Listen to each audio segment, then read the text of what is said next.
guys, welcome to the Cosmic Healing Hour. Daring, how you doing? Oh, maybe we should find a different playlist.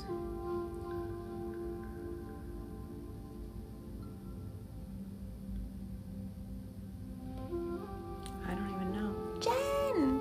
Welcome in, you guys. Happy Sunday. Welcome to the Cosmic Healing Hour. Hey, Michelle. Thank you for the heart me. Look at how fancy our heart me is, you guys. Baby!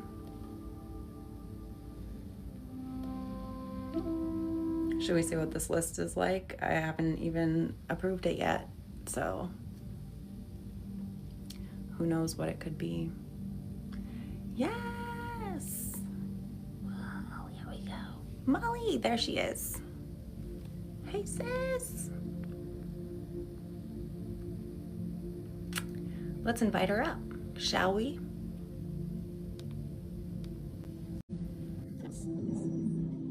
You ready? Is it going to show me? I don't know. Are you? Okay. There she is! Oh my gosh, I love your hair so much. I haven't even seen it. What? I haven't even seen your hair since you spent one whole day at the salon. I know. This is what happens. It's because I didn't wash it today, but it was still like kind of looking good. It's so cute. Hey, everyone. Welcome to the Cosmic Healing Hour. We'll give everybody a sec here. Reiki and astrology for your integration and growth. Is that our tagline?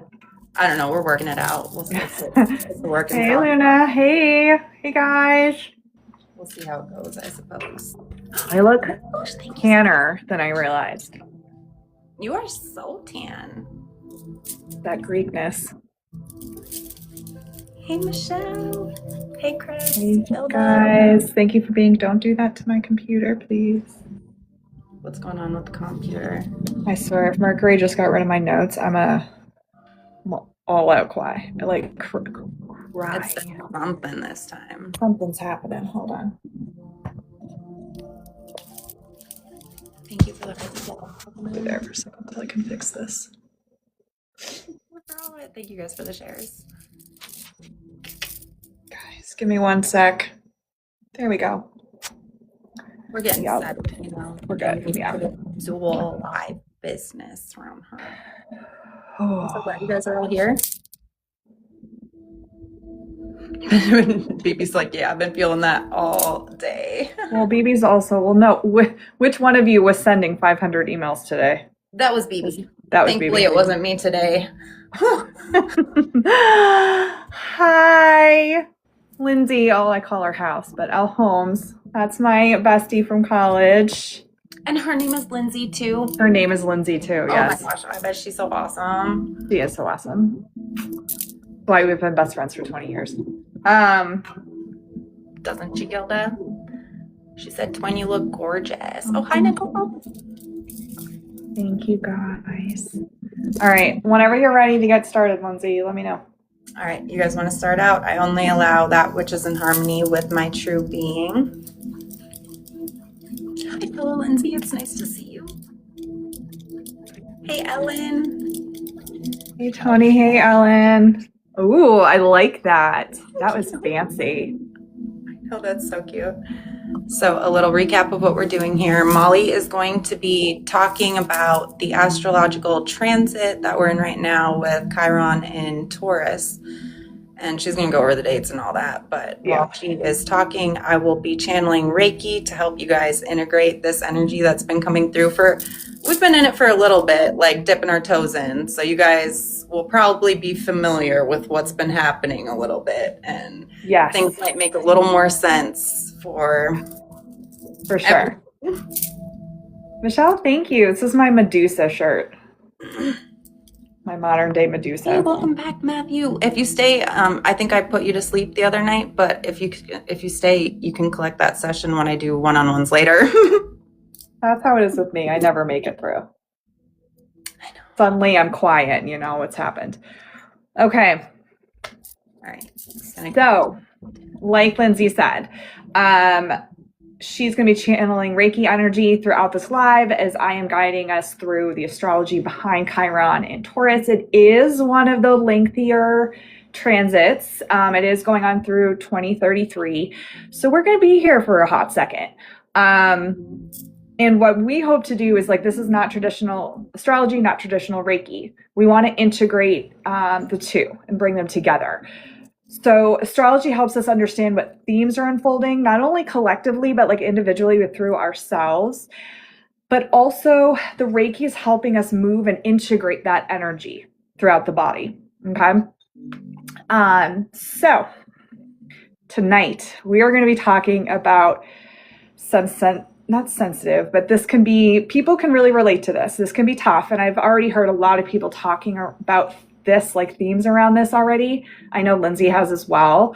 We're going to be talking about healing and worthiness and security and self-value. Okay. And then our beautiful Lindsay's going to be holding that energetic space for us. So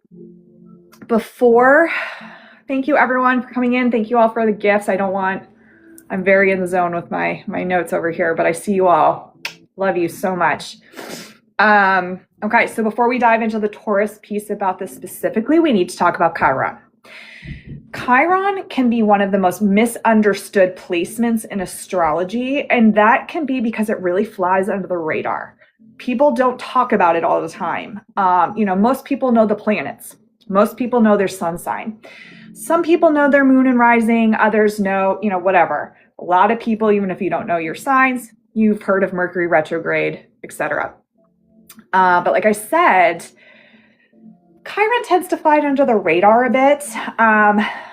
But in my opinion, I think it's one of the most powerful placements in an entire birth chart.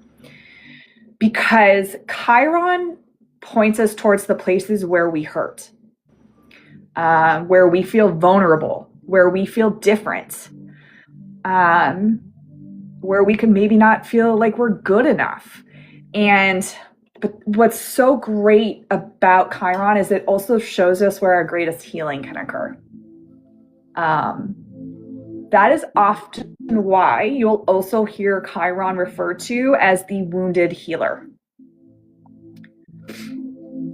Is that why it's been? There's a lot going on right now, Luna, incurring like Mercury retrograde. It's so funny because I'll be like, guys, don't worry about Mercury retrograde. It's fine. And I swear, it's like the cosmos are like, bet. And they have now. Because we've talked about this too much now. Yeah, you've talked about it too much. You've told everybody not to worry about it. So now we're going to pelt you with it. Okay. So Chiron, the mythology of Chiron. So thanks, Ma. You're so welcome, Jen. So Chiron comes from Greek mythology. Chiron was a healer. He was a teacher. He was a mentor. He was incredibly wise. He carried so much wisdom within him. People sought him out for guidance.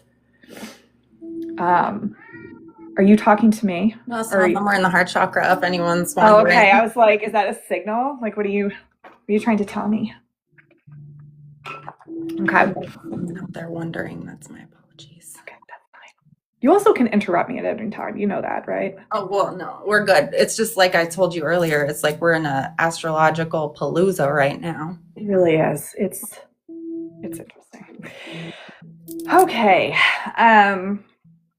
So Chiron, Greek mythology. Like I said, very wise. People sought him out for guidance. Like he was the teacher of heroes in Greek mythology. He understood medicine. He understood healing. But there was this paradox of Chiron, where despite all of that knowledge, despite all of that wisdom, he still carried a wound that he could never fully heal himself. Okay? The wound remains part of the story. I apologize. I don't know if this is a summer cold or allergies or what, but don't worry. I'm so full of energy right now. Yes. So the wound remains part of that story. And what I mean by that is like what ends up happening is the wound ends up becoming the wisdom. You can't have one without the other. And that's really what makes Chiron different from all these other placements and planets, is because Chiron teaches through lived experience. Okay? The reason why you become wise in Chiron is not because you studied it. It is because you lived it. You've already walked through it. Okay? Many times the thing that, Lindsay, I'm so glad. It's so weird calling you Lindsay in public because I usually call her House. But so usually the thing that we struggle with becomes the thing that we eventually end up helping others navigate. So, for example, the person who struggled with boundaries teaches boundaries. And what I mean by teaches is it's not like you're sitting here having a training session with somebody on a Zoom about how to set boundaries. You could, but it's more so about your lived experience. You're a living example. Yep. And you are showing, why is my computer doing this again? Telling you guys, Mercury retrograde, give me a second. That's so cute. What is? That gift you just got. Oh, I didn't. Oh, man, I missed it. Shell earring or something. Oh. Alright, I can do it still here. Perfect. Hi, guys. That is so, I love that. That was so cool. Okay, guys, I'll focus.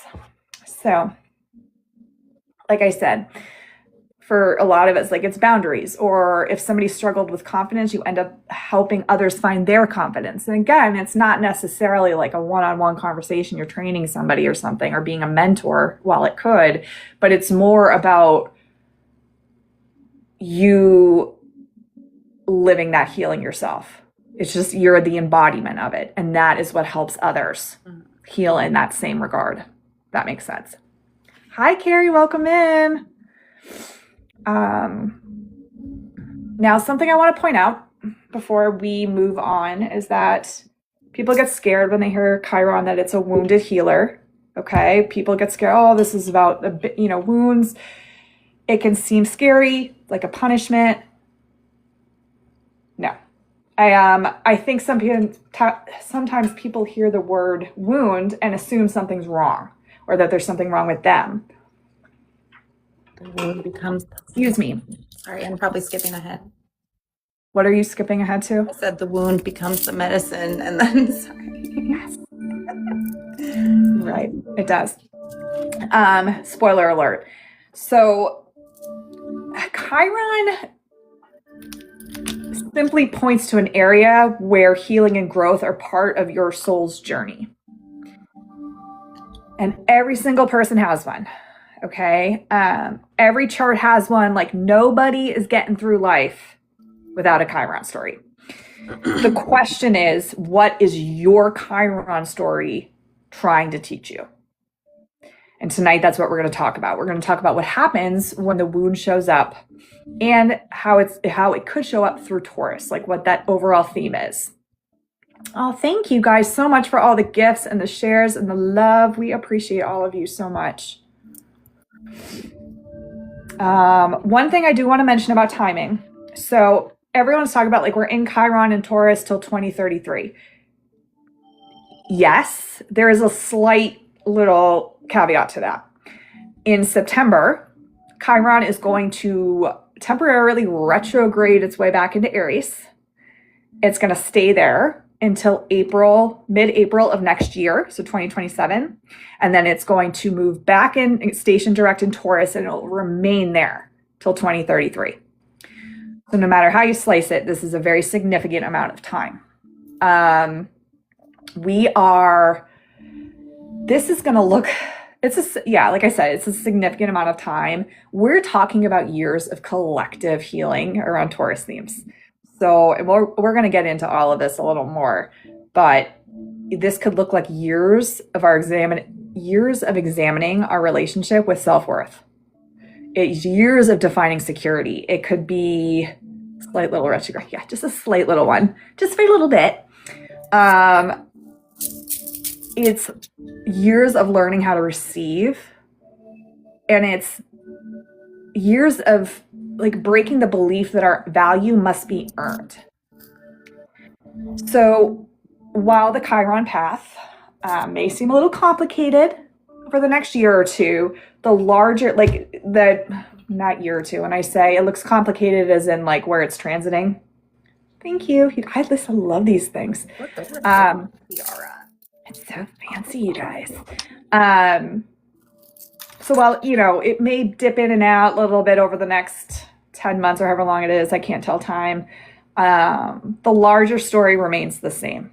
We're entering a chapter where the collective healing journey is asking us to really reconsider what it is that makes us feel valuable, what makes us feel safe, and what makes us feel worthy.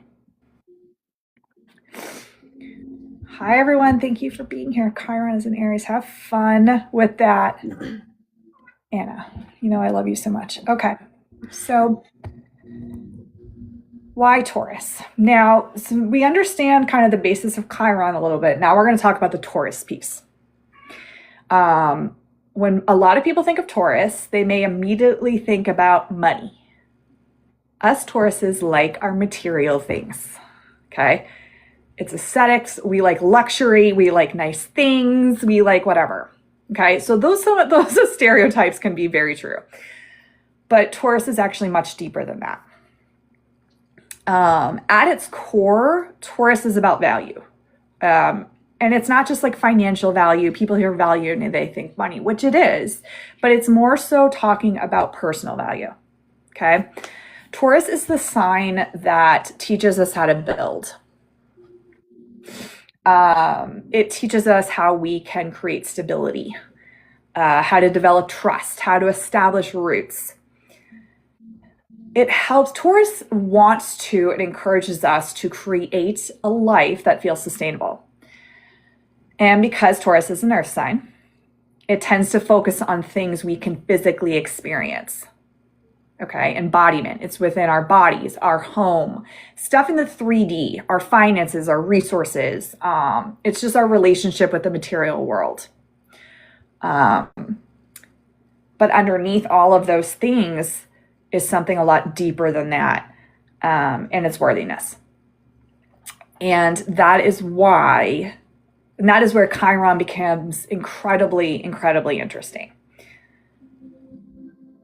Because Chiron and Taurus doesn't necessarily create, say, a wound around money.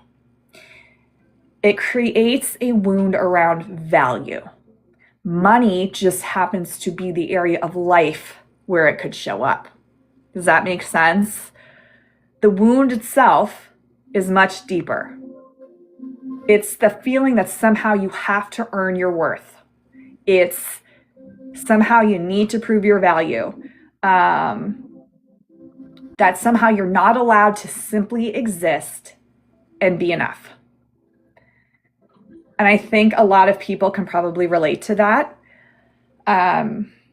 Especially, we're in a culture that constantly is telling us we need to do more. We're constantly being taught that our value is tied to how productive we are. But yet Taurus is tries to say something and tell us something very different. Taurus reminds us that our value is intrinsic. It is inherent. But so many of us spend what could be our entire lives trying to prove that we're worthy of being here. And that is the wound that Chiron and Taurus wants us to examine. We've forgotten collectively that worthiness is not something we earn. It's something we remember. And over the next several years, I think that could be one of the bigger. I just love all of these. They're so fun. So yeah, it's a big wound. And over the next several years, I do think that will be one of the biggest collective lessons that we work through together. Excuse me. Okay, so It's better when we understand what's going on and what we need to work on. Mm-hmm. It's so great. That's silly. Silly how that happens or how that works. So how can Chiron and Taurus show up in real life? So let's make this practical, right? Because one of the questions that always comes up when you're talking about Chiron is like, okay, cool. So what does that actually look like? Like, and that's fair. That's a good question. Because Chiron does not always, like a Chiron wound doesn't always show up in obvious ways. Because most people, like, if you think about it, we're not waking up tomorrow morning and thinking, like, we don't just wake up and think, I have a worthiness wound. We're thinking about the symptoms that we're experiencing because of that wound, in a way. Like, and those wounds can show up, or those symptoms can show up in different ways. So, for example, for some people, Chiron in Taurus looks like constantly questioning their value. Constantly. They feel like they're never doing enough. They're never successful enough. They are never productive enough. They never accomplish enough. And then even if they do, what? Tomorrow's Chris's birthday.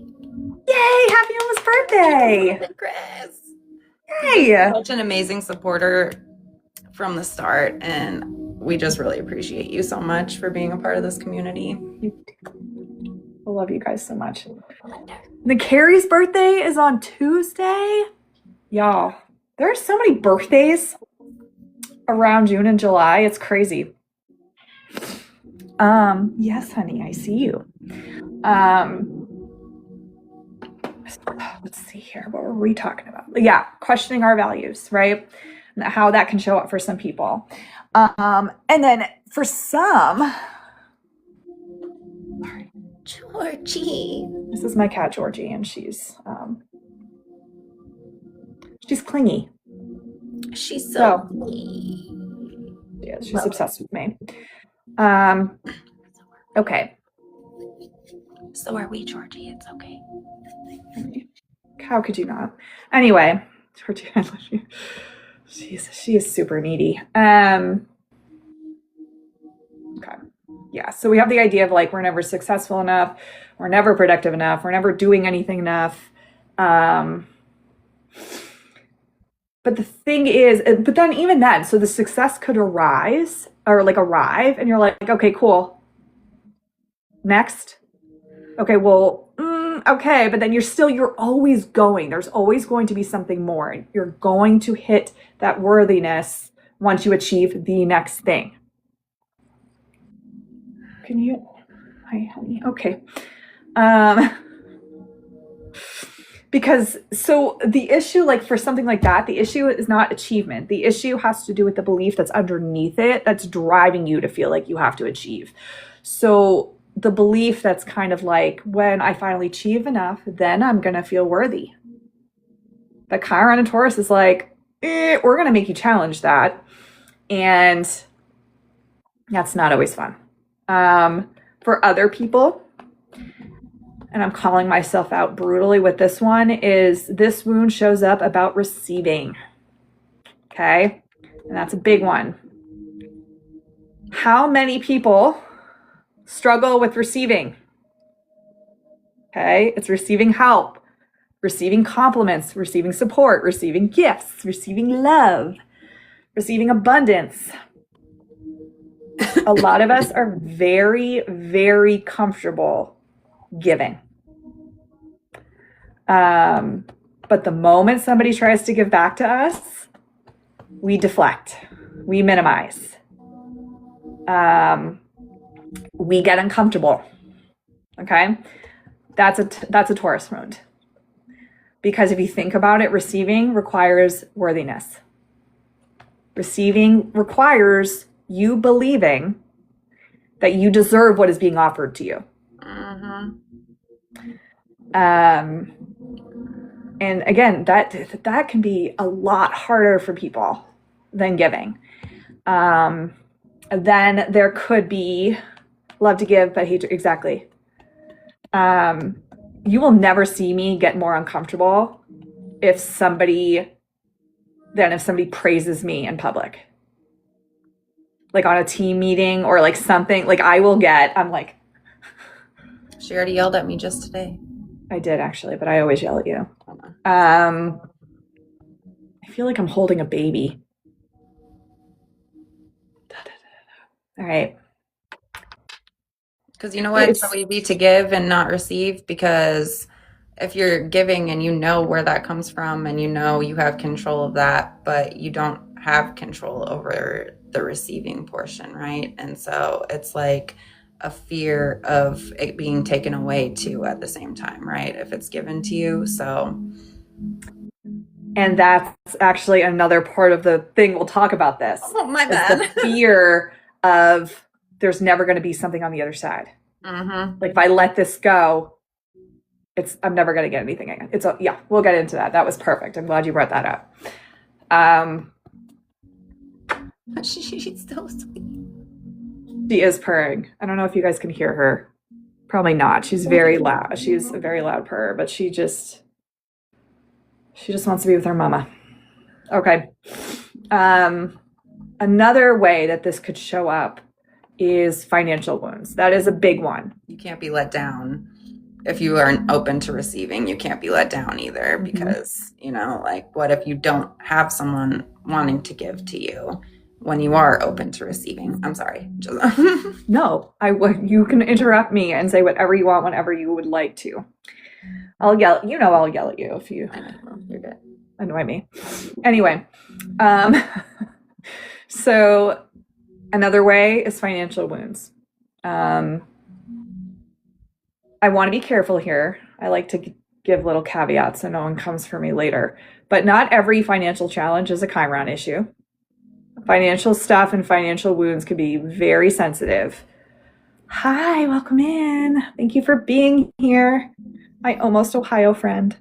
So like I said, not everything is going to be a financial challenge is a Chiron issue. Sometimes life is just freaking expensive. Sometimes the economy is just doing its thing, you know, so there's realities in our 3D. But how Chiron and Taurus could show up with that is through beliefs like there's never enough money. I never have enough to be comfortable. Money is too hard to keep. I have to struggle to earn. I have to work hard in order to deserve abundance. Other people deserve more than I do. Notice how none of those are actually financial statements. Those are emotional statements. They're worthiness statements. And that's why this transit is so powerful, because it is asking us to look beneath the surface. Worthiness becomes the root system beneath many different experiences. And that is why it can be incredibly transformative if we allow it to be. Mm-hmm. Because once we identify the root, like you find that you stop obsessing about the rest of it. And that's the kind of stuff that Chiron wants us to, the Chiron and Taurus is inviting us to heal over the next couple of years. Oh, okay. Now, do you want to say hi? No, you're comfortable. Okay. So, okay. I was just going to remind everybody, if you didn't know, Molly's an astrologer. She has services available if you guys are interested in learning more about your birth chart and everything too. Yeah, or if you ever have any questions or need help, you are interested in a reading, don't really know where to start, DM me. Just in case you guys somehow didn't know who Molly is. I just wanted to let everybody know real quick. I appreciate you. All right, I'm worthy of, you are absolutely worthy of your abundance. Okay. So where do these wounds come from? We've talked about Chiron. We've gotten here. So, thank you. Everyone is getting filtered for the dumbest reasons. I can still see it because I'm a mod. I know. Drives me nuts. Anyway, okay. So another question that comes up a lot if we don't have our time, there are ways to like figure out how to do it. Or like there's Yeah, there are possibilities. I'm not super, actually, I feel like Lindsay may have a better idea of how that works. Do meditation. Meditation. Guys, Chiron. Chiron is an astrological or an astrology transit. It is the wounded healer, and right now we're going through a 7+ year transit of dealing with wounds around worth and self-worth. Okay. Thank you. I feel like I'm okay. So another question I get is, okay, so where do these wounds come from, right? Because we said they don't just appear out of nowhere, they come through lived experience. And like I said, they're usually learned, they're conditioned, they're inherited, they're experienced. Excuse me. And that can oftentimes, this is the small one, Lori. Okay, this is the small one. Hello. Okay. Yeah, they're inherited, they're experienced, it's lived, they don't just show up out of nowhere. And they oftentimes begin a lot earlier than we realize. So one of the things that I find really interesting about Chiron is that many people will spend years trying to heal a pattern. Thank you, Michelle.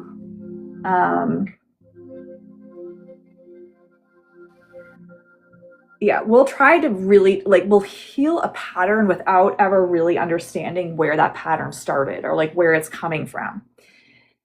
And while understanding kind of the origin or the root doesn't automatically heal the wound, it can create a tremendous amount of compassion for ourselves. Because suddenly we realize, oh, that's where I learned that. That's where that belief came from. That's why I've been carrying this for so long. When we're talking about Chiron and Taurus, one of the most common themes is conditional. So I receive love. Oh, you want to get down now? We're done? Okay. Okay, I love you. I love you. Just looking at me like she wants me to pick her. Right, Gilda. Okay. Whatever. Like I said, one of the common themes is conditional. So when I'll receive love when I do XYZ, when I perform, when I achieve. I receive validation when I'm useful. And eventually that story becomes my worth is tied to what I do. It's not tied to who I am. A lot of us inherited beliefs without even realizing it. One thing I see often with Taurus wounds, I always think it's shadow work for angel. Yep. Yeah. One thing I see is people, we kind of touched on this a little bit already, but I will see people with Taurus wounds who are incredibly generous towards others and so harsh towards themselves. They will encourage everyone else. They will support everyone else. They will forgive everyone else. That was me to a T before, for sure. Just, oh man, but I was so hard on myself about every little thing all the time. And I learned over time to be gentle with me too.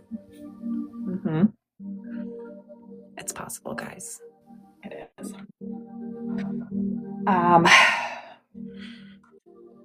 So that's often because... Not another Lindsay like that, who would imagine? What are you talking about? Stop talking about my Taurusness. I can't, you know what? Guys, I'm a Taurus, okay? She is a Taurus. I am, I'm calling myself out heavily with a lot of this. That's actually been happening a lot lately with a lot of the, astrology forecasts I've been doing. Astrologer. Yeah, I read them, I'm like, oh, man. I can't, it's not fun. I get dragged. So like I said, yes, there are many. Yes, there are. Those will encourage everybody else. And oh my God, you guys are I love you all so much. Somewhere along the way, we learned that love and value had conditions attached to it. Because you've been, me too. The last one I was a little like, okay. Now, again, another disclaimer here. This isn't about blaming anybody, you know. Jupiter, Taurus here. Oh, yeah. Are you in the root? Are you in the root, Lindsay, right now? Oh, I was hopping between the heart, solar, and throat. Oh, okay. Aries, throat chakra for you, by the way. This is going to be a big one. I think it was your reading that I was like, throat chakra is going to be activated like crazy. So this isn't about blaming anyone. You? Who's Aries? Did you just say you? Yeah. Are you just talking about any Aries? No. Aries. Well, for this, it's going to be Aries rising, but it could be. Oh, okay. Aries rising. I got you. Yeah.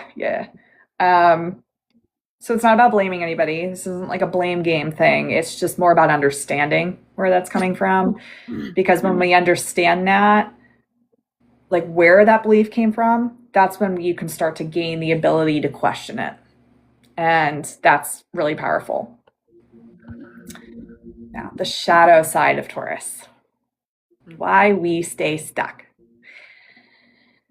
So I talked about this last time. Every sign has gifts.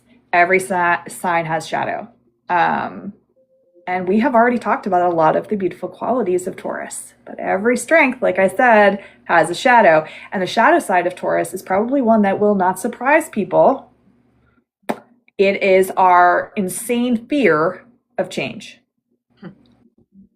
Now, we hate change. We hate it. And now, it's not because I'm not stubborn. Taurus, it's not because a Taurus is lazy. They're definitely not lazy.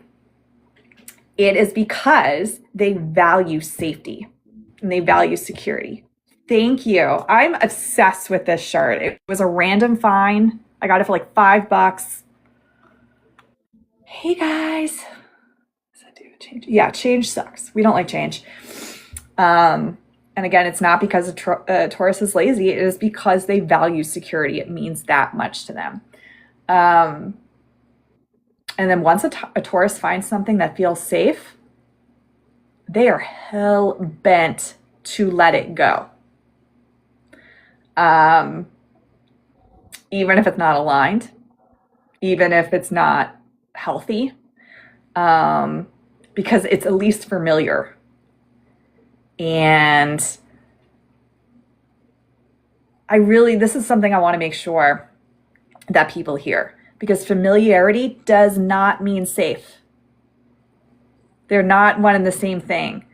Sometimes we're simply just used to it, because you have to think about it. Most people don't stay stuck because they enjoy staying stuck. They stay stuck because uncertainty feels way scarier than the discomfort that they know. And I will tell you, and I'm sure Lindsay will as well, the nervous system immediately chooses familiar. Always going to default to familiar. That is why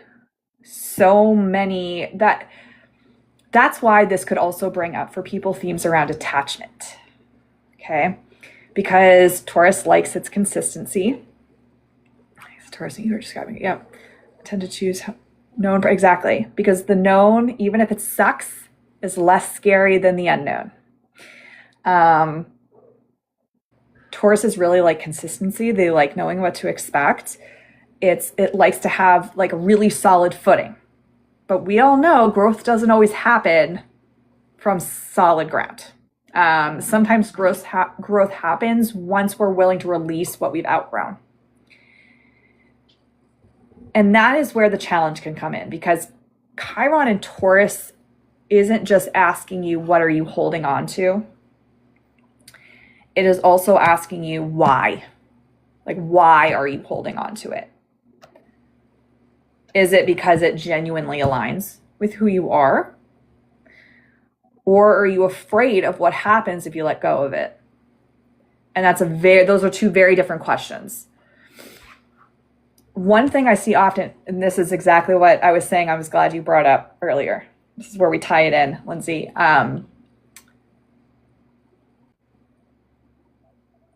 What I see oftentimes with Taurus wounds is scarcity thinking.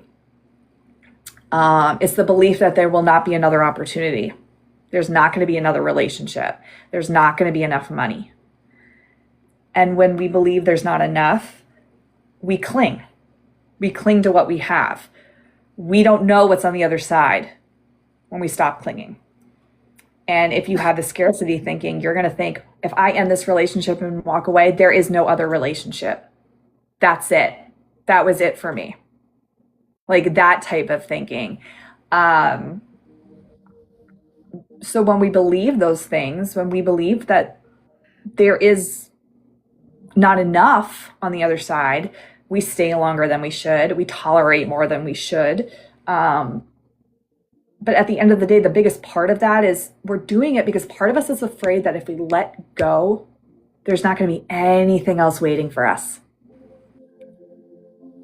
That can also be a huge, huge healing opportunity. Let's see here. No, it's not a battle. It's a collaboration. Every now and again for an astrological event, Molly and I get together on here and just do Reiki and astrology.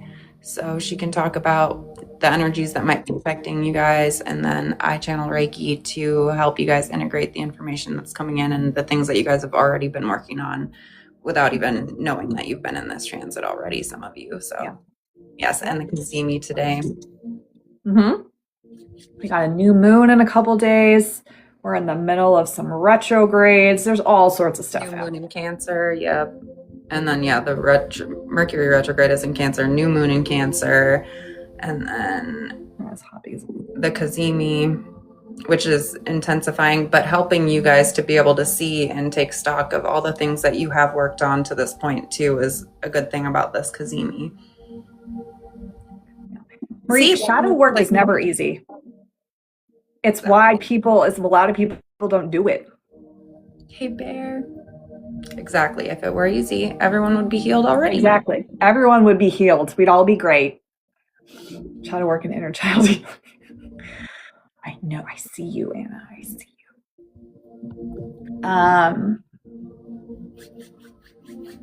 Hi, Tanya.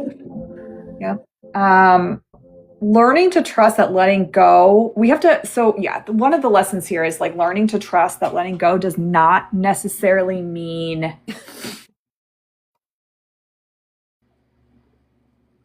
my brain just completely blanked out. I felt it. I'm actually surprised it took this long for it to happen. Good job.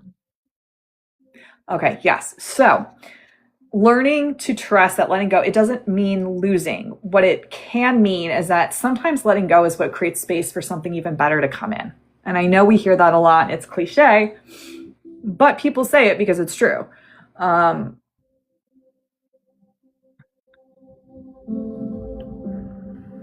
This isn't when I talk about let's see, how do I want to word this? I don't want anyone to this isn't a transit to go and quit your job tomorrow or end your relationship and burn your life down because you've identified your Chiron wound and, whatever. Because honestly, Taurus would hate that. Taurus would be pissed if you tried to do that. Taurus wants us to move thoughtfully. Yep, exactly.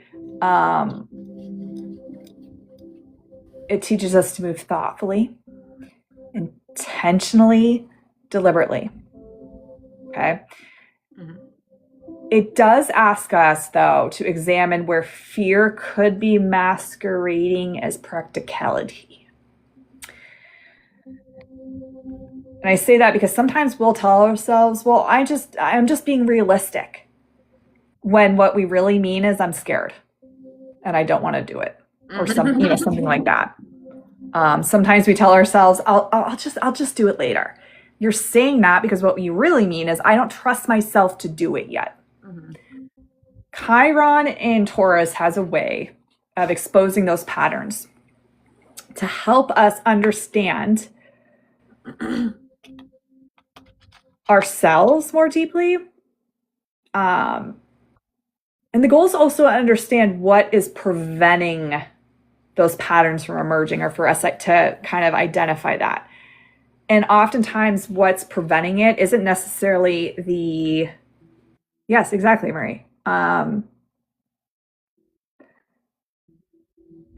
That's not what's preventing it. Isn't the circumstance, it's the fear that you're holding underneath it. Okay.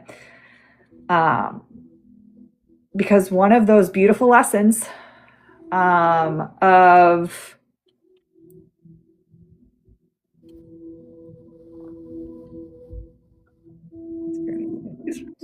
one of the most profound lessons of Chiron and Taurus is that security doesn't come from controlling like everything around us. It comes more so from trusting ourselves enough to navigate change when it arrives. And that's a very, very different kind of security. Like, that's one that people can't take away from you.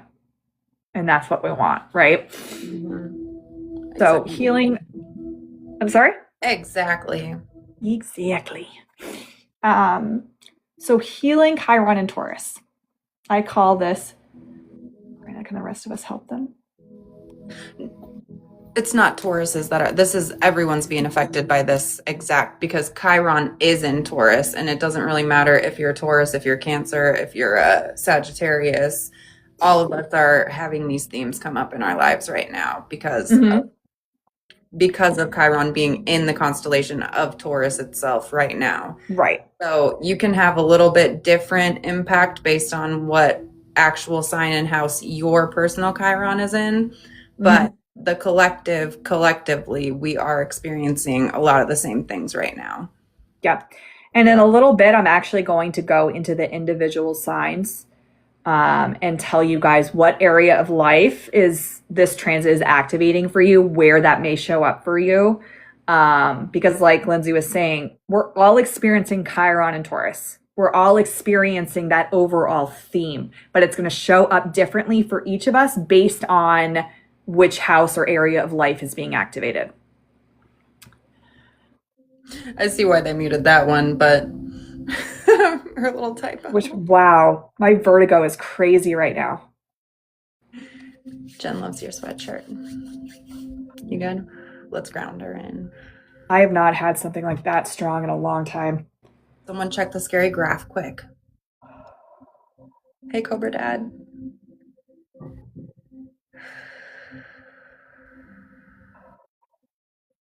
Wow. That was weird. Even with my eyes closed, I could feel everything moving. Water. Mm-hmm. No, I'm good. Out of nowhere. I get vertigo anytime I've tracked it over time enough to know that it's usually something crazy is happening, some spike like on no the whiteout Schumann. spot on the Schumann And right now. we've also had a lot of whiteout spots, like one after the other, it looks like, because me and Lindsay keep sharing the scary graph with each other. But one of my things is vertigo. I don't know anything about it. But And so I know when that happens, usually something's going on, but that was a big one. that was. I'm like overheated now too.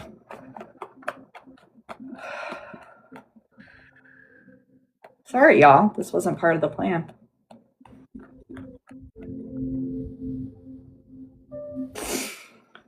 Okay. I wonder if it's going to come. Ooh. Was my Reiki too strong? I'm so sorry. I don't know. I'm like, AC's on too. Because I felt so many headaches out there, and I'm like, okay, well, and then I get it down, and then somebody else comes in with a headache, and I'm like, okay, back to the crown then, guys. We'll go back. Wow, that was wild. And then it'll be gone for a second. Boop, someone else pops in. Here, let's take a sound bowl intermission.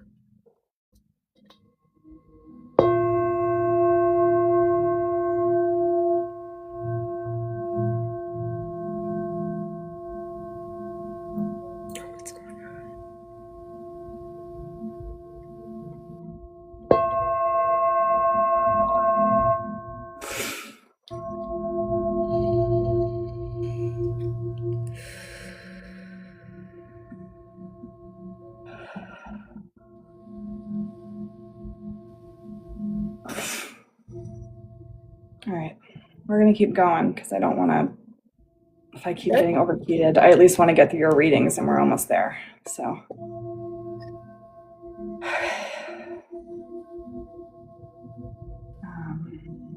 Do you need to stop? Give me a minute. That is so weird. I've not had one this intense in such a long time. I'm grabbing our crystal, Anna. You can send me your notes. I could tell. I'm good. Starting to cool down. Did you drink some more? All right. Okay. So, guys, we talked about the wound. Let's talk about the healing part of it. And then we're going to go into the readings because I don't know, being completely honest, how much gas I have left in me. So, what if healing isn't about becoming worthy? What if healing is about remembering that you already are? Because most people spend their entire lives, I think I said this earlier, spending their life trying to earn something that was really never meant to be earned. Somewhere along the way, a lot of us, if not most of us, have forgotten that. And we started attaching our value to things that were outside of ourselves. And then once you do that enough, you become disconnected from the simple truth that our worth exists independently of all of those things. That is what Chiron and Taurus is trying to heal. My God. Ooh. Now, this isn't just... What? Did you bubble up before you got here? Did I bubble up? Did you put a bubble around you yourself? Maybe not well enough. It's all right. We just replenished that a little bit. So. Okay. Hey, Corey. Corey. We're talking astrology, and Lindsay is doing collective Reiki at the same time. Okay, so this isn't to say success is bad. Money isn't bad. Achievement isn't bad.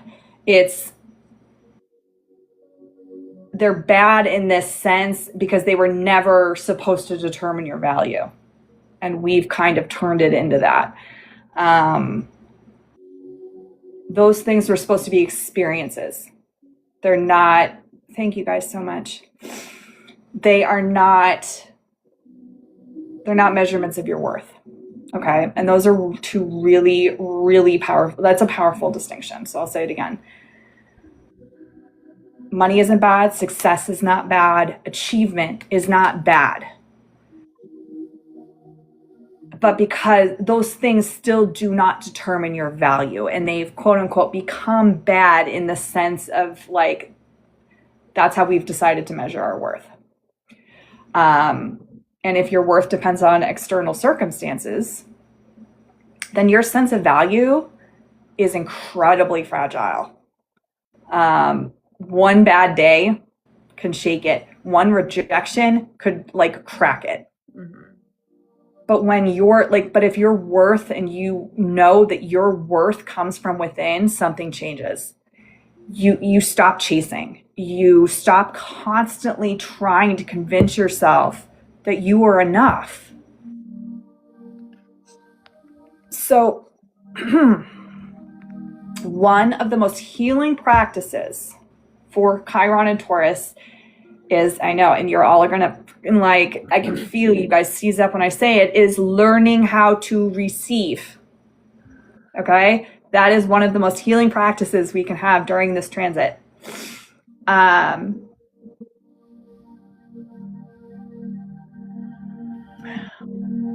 I know that sounds easy. I know some of you are cringing. I know it's already making you uncomfortable. But again, it's because, thank you, twin, I love you.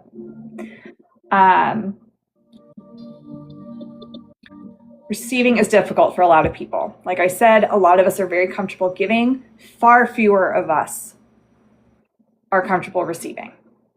And I think a big part of that is because receiving requires vulnerability. Exactly. Okay. Receiving requires trusting that you don't have to earn every good thing that comes your way. That is very uncomfortable. That can be very uncomfortable.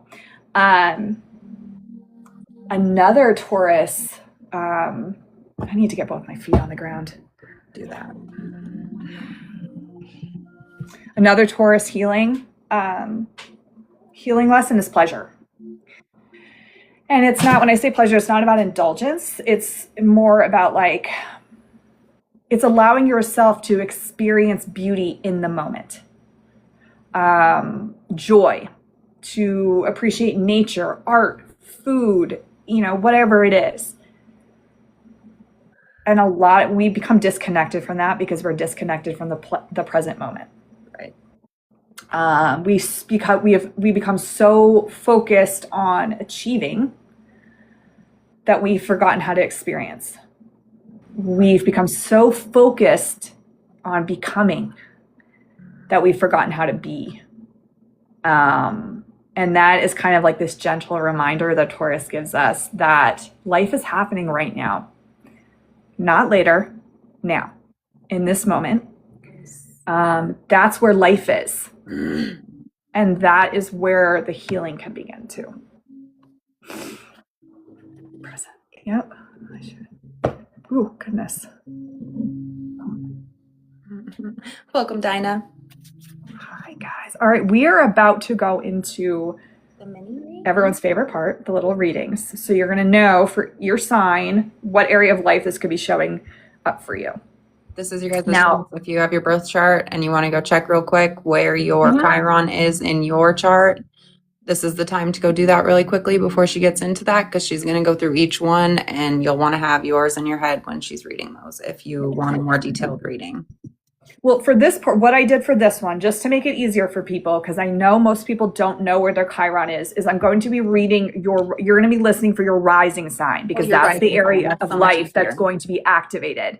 If you want to know, so this isn't going to be a story about like your personal Chiron wound in your natal chart. Like it's not your birth chart wound story. I got you. This is about which area of life is going to be activated based on Rising sign. Okay, cool. Yeah. Perfect. A lot of you guys know you're rising already, so. Yes. If you And then don't, if you don't, that's okay. It is super easy. I can walk you through how to do it right now, even. Because like we said earlier, transit's the same. The area of life being activated during the transit is different. That's where your rising sign is important. So if you don't know it, it's okay. It's very easy to find. Okay. What you can do is there's like AstroSeek is my favorite website. There's also a free app I use all the time called Astro Matrix that I really like. There's also Cafe Astrology. The only thing I will tell you not to do not put your birth chart information, or like, try to have Chat GPT read your chart. Do not do it. It is not accurate. It's just not. Like I've had to, yes, AstroSeek is my all-time favorite. I know Lindsay uses that religiously as well. But Chat GPT will not, even if you upload a picture of your chart, like your wheel, it still won't read it right. Just don't. You have to be very, very, very technically specific with. Yes. So what you need whenever you want to look up your birth chart, right, is your birth date, your time, and the city and state, like wherever you were born, right? Yeah, it can be good for some things, but others don't rely on it. Now, if you don't know your rising sign, you don't have a second to look it up, not a big deal. Just listen for your sun sign. Okay. You're still going to get something valuable from the reading. Because like I said, we're not talking about like, what is my lifelong Chiron wound? We're actually that's a natal chart conversation. Okay. Yep. Okay. So first,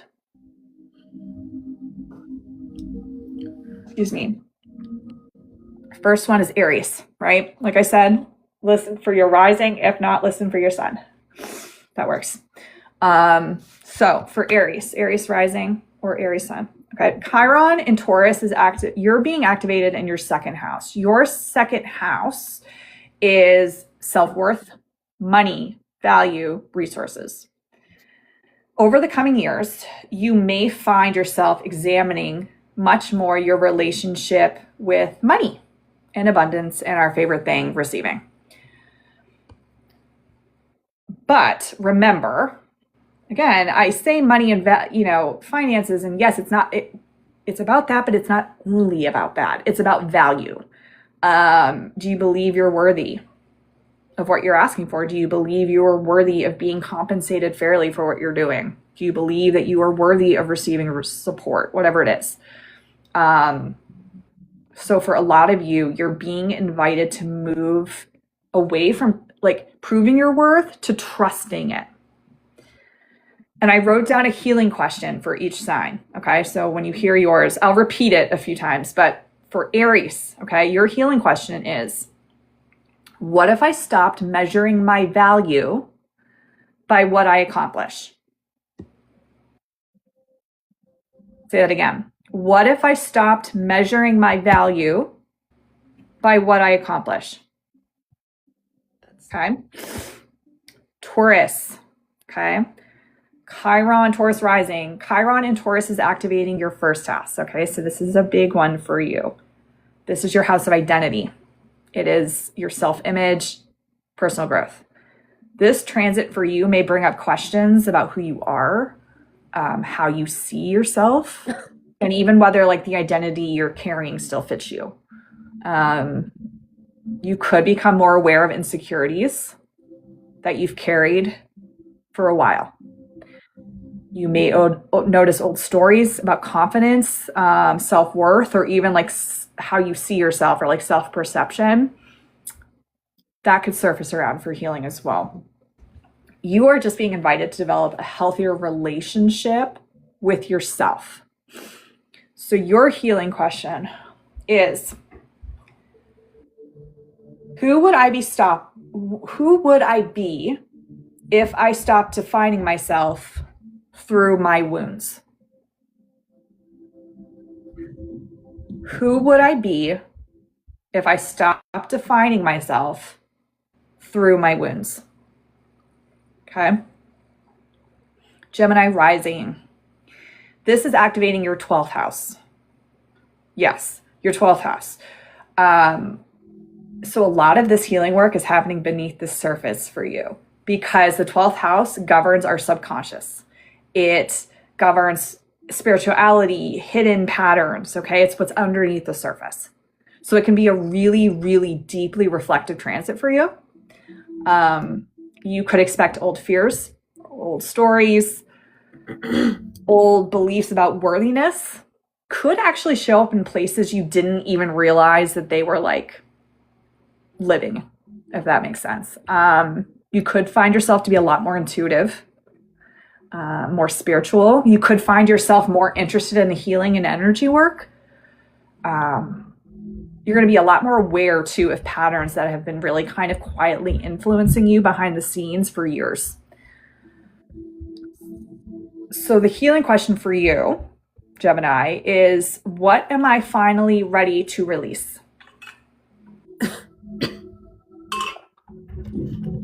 What am I finally ready to release? Then you have Cancer rising. That's okay. Cancer rising. Okay. For you guys, this is activating your 11th house. So this is about friendships, community, belonging. So you could begin examining where you maybe have felt like an outsider, where you struggle to fit in, where maybe you felt like misunderstood within groups. You may also find that you become a lot more intentional about who you spend your energy with and around, like who you give it to. Because not every friendship is meant to last forever. Not every community is meant to support your growth. So the healing question for you guys is, where am I seeking belonging instead of creating it? Hi, welcome in. Thank you guys for hanging out with us. Just going through the readings now. Last question again for the Gemini or the Cancers. Where am I seeking belonging instead of creating it? Oh, snap. Looking at you. You're not a Cancer rising though. I'm Aquarius rising. I know you're not a Cancer rising. Anytime there's a Cancer, You just look at me, I know. Because I only have like 50 billion Cancer placements, so. yeah, that's me and my Gemini placements. All clustered in my 7th house. It's fun. Okay. Can I say Cancer again? Yes, Luna. So this is activating for you your 11th house. So that's your friendships, your community, your sense of belonging. So you could end up feeling like you could start like looking at where you have felt like a outsider. Maybe where you feel like you've struggled to fit in. Maybe you feel like where you've been misunderstood within groups. You're going to start becoming a lot more intentional about who you like are around, the energy that you exert, like who you give your energy to and who you allow around your energy. Because not every friendship is meant to last forever. Not every community that we're in is meant to support us through our growth long term, to that type of thing. So your question is like, where am I seeking belonging instead of creating it? Okay. That's a great, yep. Excuse me. Leo rising. Excuse me. This is activating your 10th house. So for you, this is 10th house of like career, success, reputation. It's public recognition. So this could activate some questions or some, feelings around achievement, visibility, and how much of your identity that you are how much of your identity is tied to what you accomplish. You could find yourself reevaluating professional goals, leadership roles, or even like long-standing definitions of what, like your long-standing definition of success. One thing though, I want you Leo risings to remember. This transit isn't asking whether you're successful enough. It's asking whether your definition of success is actually yours. That's what you need to look at. Many people will spend years chasing goals that they inherited, whether it's from parents, society, whatever expectations that just weren't really truly aligned. So your healing question is, no, you did not miss Scorpio rising yet. Yep. So your healing question is, if no one else's opinion mattered, okay, no one else's opinion mattered, what would success look like for you? Okay. If no one else's opinion mattered, what would success look like for you?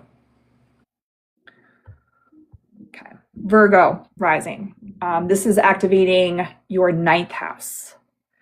9th house is about beliefs. It's about faith, higher learning. It can be a philosophy. So what this could do is this transit could challenge some old beliefs about yourself and the world. You may begin questioning things you always assumed were true. That could be religious beliefs. It could be spiritual beliefs. It could be beliefs within the family. It doesn't necessarily need to be a crisis about faith. It actually, for some of you, could be an expansion of faith. Because the healing comes from discovering what you are truly, like what you truly believe, and realizing that that matters a lot more than what you've been told to believe. So your healing question is, what beliefs am I carrying that no longer feel true? What beliefs am I carrying that no longer feel true?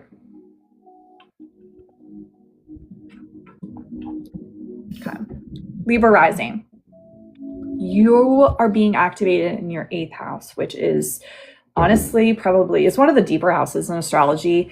It's the 8th house. It governs intimacy, vulnerability, trust.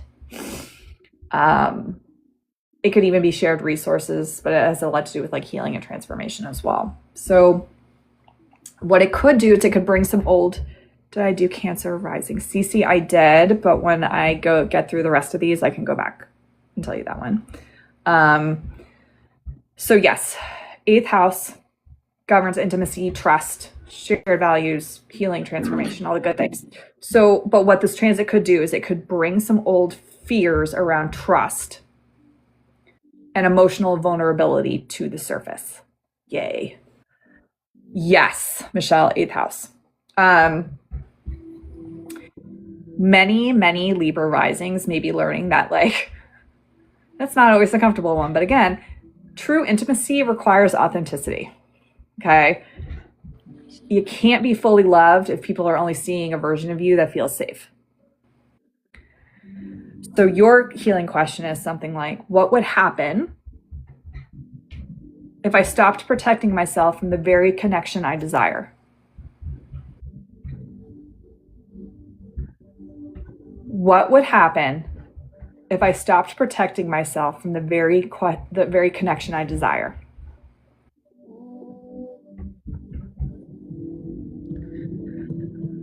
Okay.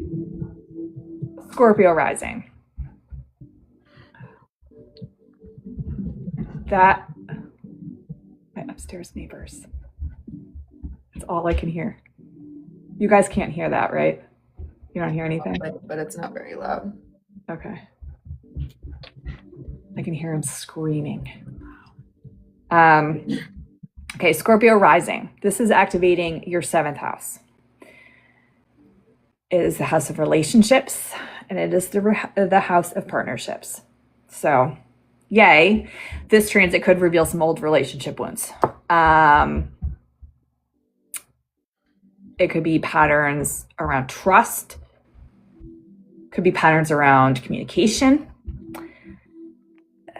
No, I don't expect you guys to hear the screaming. I can hear it. So yeah, patterns around trust, communication. It could be patterns around self-worth as within relationships.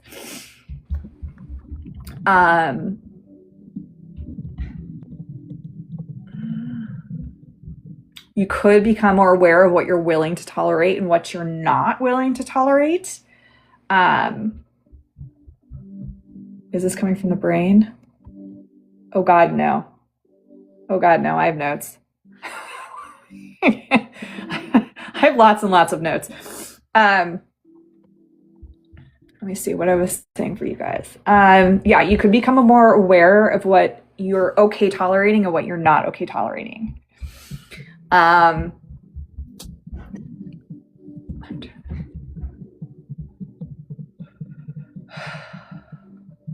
Zen.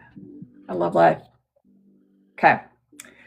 What you're willing to tolerate, not tolerate. You could also begin attracting relationships that mirror some unresolved healing opportunities for you. And that doesn't mean that it's a bad relationship. It just means that could be something that needs to be worked on, could resurface. You could find that that's a pattern that keeps showing up for you. Because you have to remember, every relationship teaches us something about ourselves. At least mine have. I don't know what to tell you. So the healing question for you guys, she's referring to the upstairs neighbors, yes. Healing question for you guys, and this is for Scorpio rising, all right, is what relationship pattern am I ready to break? What relationship pattern am I finally ready to break?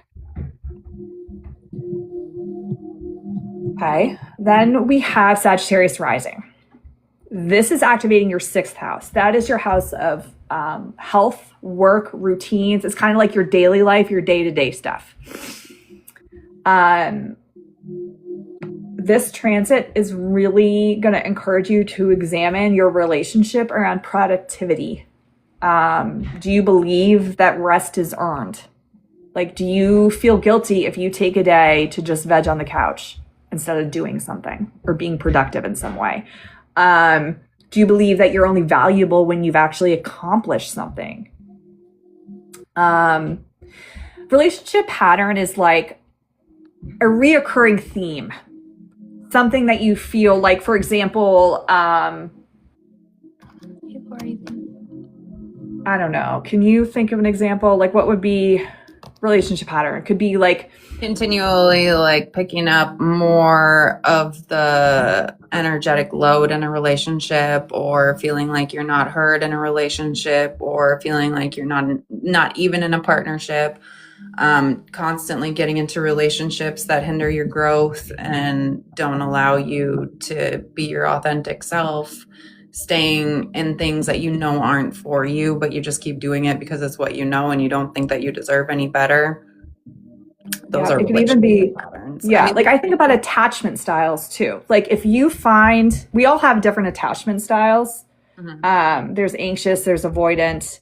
Like if you find that you keep attracting relationships with somebody who's an avoidant attachment, like that's a wound that keeps coming up for you.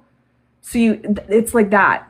Do you see what I'm saying? Does that make sense? I'm so distracted right now. You can grow healthy relationship patterns too, where you are in relationships that have boundaries, that are respected and that are healthy, and where you guys equally give and take in the relationship and support each other. And these are all healthy relationship patterns that you can be in. A lot of times we're used to being in these unhealthy relationship patterns because a lot of us weren't even taught how to be in healthy relationships in the first place. And that's what we're working on healing and doing right now as a collective, and supporting each other through. So, Michelle, that is a perfect example, because I used to do the same exact thing. So say you go get your hair done and then you immediately feel bad about it afterwards. That was selfish. I should have spent that money on something more reasonable. Why did I spend it on myself? And then, yes. So that particular wound sounds more like you have a wound around, it could be productivity. Like, oh, I don't feel like I worked hard enough to get this. Or, I mean, that's like textbook. That's a textbook Taurus wound. Capricorn rising. Really, Cece, that's good to know. Thank you. Because it's all I think of. Capricorn rising, activating your fifth house. Your fifth house is a house of creativity and joy and self-expression and romance and pleasure and like dating. So this is going to be a really beautiful transit for rediscovering parts of yourself that may have been neglected. So for many Capricorns, like Capricorns can become so focused on responsibility that they forget how important joy actually is. So that's kind of like what this is for you. You may be feeling wounds. Actually, it was Capricorn. It wasn't Aries. Capricorn, your throat chakra. Is that what it is? Which one is this?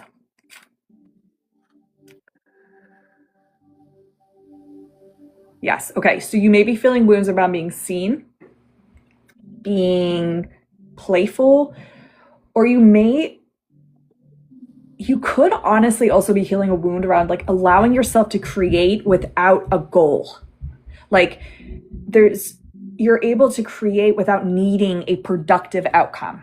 Like you're just expressing to express. You're just being creative to be creative. You're just enjoying and being in the moment to be in it.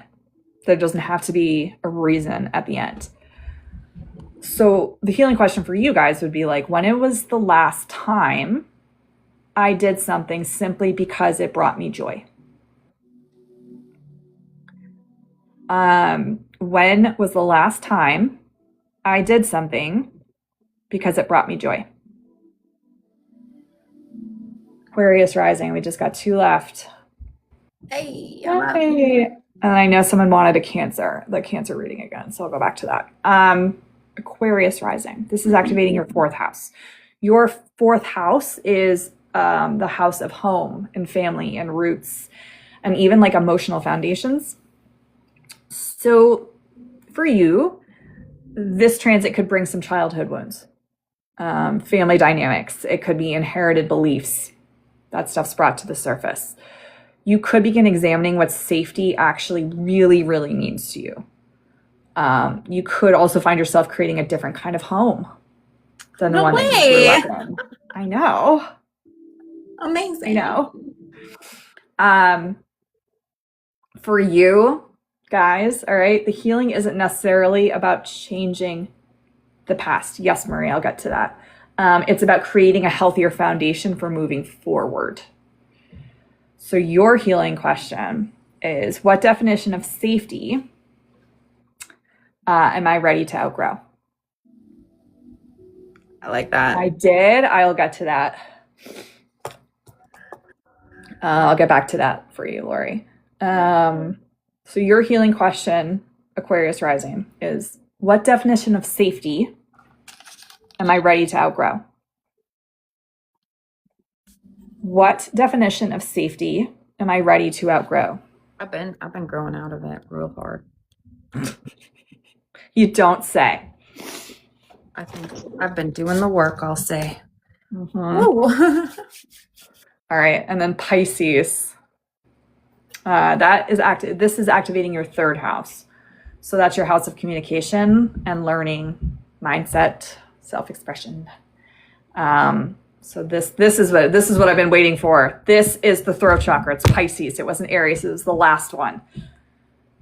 Pisces. So this is moving, like I said, through the house of communication, learning, self-expression. So this could highlight for you wounds around your voice, about being heard, about being understood, speaking your truth. Many Pisces risings could realize that they have spent years and years and years softening their message in order to make other people comfortable. Mm-hmm. So this transit, what it's saying to you is you're being invited to trust your voice and to communicate more authentically. Because your healing question is, what truth have I been afraid to say out loud? Oh, it's a deep one too. That's a deep one. What truth have I been afraid to say out loud? You could be a Pisces rising, Luna. I actually wouldn't be surprised. That could be a total possibility. Yeah. Okay. Yep. Okay. Now, I know somebody had a question about Taurus rising. They wanted to know what the healing question was. Healing question for Taurus is, who would I be if I stopped defining myself through my wounds? Ancestral light. Okay, what would I be who would I be if I stopped defining myself through my wounds? Okay. Then we had someone who asked about the Cancer rising reading, I believe. Yeah. So for you guys, Sagittarius too, I think. Oh, excuse me. There was Sagittarius was the other one, yeah, for Lori. So Cancer rising. This is activating. What's the question for Cancer rising? For that one, it is, where am I seeking belonging instead of creating it? Yes, I love that one too. Excuse me. Where am I seeking belonging instead? My pee burp. Yeah. You're welcome. Yeah. Where am I seeking belonging instead of creating it? I get burps all the time. It's like my little baby burps. Okay. And then Sagittarius. One more time for the Leo. Where are you? There you are. It's about success, and if you weren't worried about anyone else's opinion, what would success be like for you? Right? Yes. That's exactly what that was. Yeah. So Lindsay, Leo rising, activating your 10th house. Like other Lindsay said, career, success, reputation, public recognition. So yes, really it's about like, is the definition of success that you feel is placed on you, is that actually yours or is that somebody else's? And so your healing question is, if no one else's opinion mattered, what would success look like for you? If no one else's opinion mattered, what would success look like for you? Julia Sagittarius. putting in work all the time. Who is? Them Leo risings, Mm-hmm. they always working too. Always. Oh, okay. Sagittarius rising, Lori. So that is activating your 6th house. So, of course, Michelle, it's our pleasure. We love this. Like, truly. This is so much fun for us. I get it. Okay, Sag rising, 6th house. Health, work, routines, day to day, like daily life stuff. I really do too.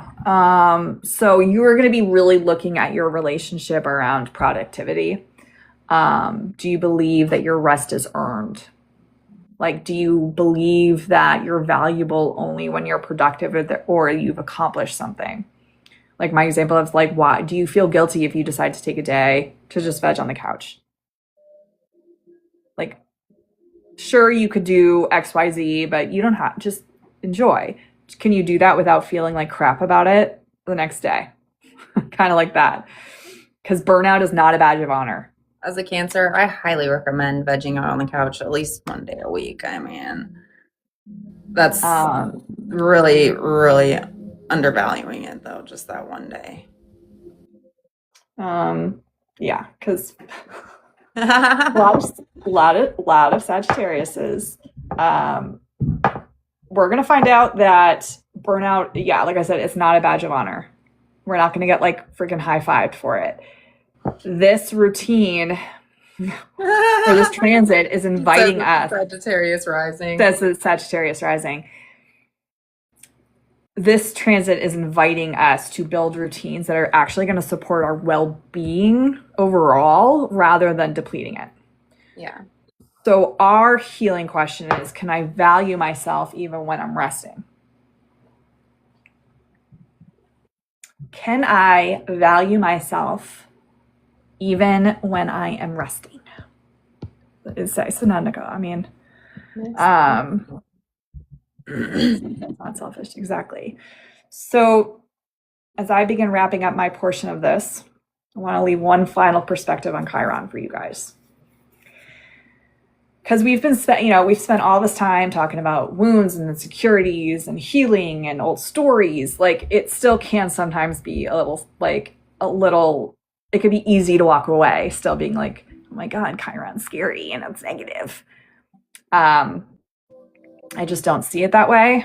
In fact, I consider Chiron, like I think I said it earlier, and the thing is, I think it's one of the most beautiful placements in astrology, because Chiron isn't where we're broken, it's where we're becoming. It's where we're learning, it's where we're growing, okay? It's also where we develop compassion for ourselves and others. And that's one of the reasons Chiron is called the wound and healer, is because like I said, our greatest wisdom comes through the things we've struggled with the most. Mm-hmm. So, yeah. One thing I do want to say before we close out, just because you identify and heal from your Chiron wound does not mean the wound disappears completely. I think sometimes people in healing spaces are like, I've healed, that means you're good. And that's not really how healing works. It's not like you're never going to be triggered again. It's not like you're never going to feel insecure again. Healing doesn't mean that the wound isn't there anymore. It doesn't mean that it doesn't come up or that it doesn't speak. It means that the wound is no longer in the front seat. Like, it's no longer controlling the car. Okay. That's one of this. Oh, that was awesome. I don't know what that was. Lindsay sent you blooming ribbons. Oh my goodness. I didn't even know any of these gifts existed. I know. So pretty. Exactly. Okay. So like I said, okay, so greatest invitations of Chiron in Taurus. We have to stop organizing our lives around fear. Because one of the deepest truths of Taurus, and this is the one that is going to, like, is the central theme over the next several years, is our worth is not conditional. Okay? It is not dependent on the number that is in your bank account. It is not dependent on how productive you were today. Your worth is inherent. Okay? It is yours. It's that simple. And for many people, that realization, that clicking back in, that can change everything. Because once you stop trying to earn your worth, you free up such an incredible amount of energy. And energy that can be used to create, to love, to heal, to connect, to build, to do whatever we want with. So it's not a journey of becoming worthy. It is a journey of remembering that we already are. So I just want to leave you guys with one final question. Okay. What would change in your life if you truly believed that you were already enough? My pleasure, Marie, truly. What would change in your life if you truly believed that you were already enough? Not when you achieve the goal, not when you feel XYZ, right now, today, as you are. That is the power. That can be where the powerful healing starts for you. Well, they're feeling that real strongly, Molly. Let me tell you what, that last little one, that hit a lot of people in the heart. Which one? That question? Real strong, yeah. Yeah. Wow. That was like lots of energy being released and changed and alchemized just from that one question. Mm-hmm. Yeah, that's what I was thinking of them as, Marie, is like shadow work. Mm-hmm. And not judging yourself on your answer. Like a lot of the time, oh, Sam, I'm so glad. Yes. Yeah, just when you're writing and you're journaling or doing whatever you're doing, just write it. Do not apologize for what you say. Do not second guess what you wrote. Do not judge anything you write. This is just to like acknowledge it in the present moment. And you find too with like automatic, like keep going. You feel something, peel the layer back a little more. So why is that upsetting me? Where has this come up? Like just keep going. Don't edit yourself. Exactly.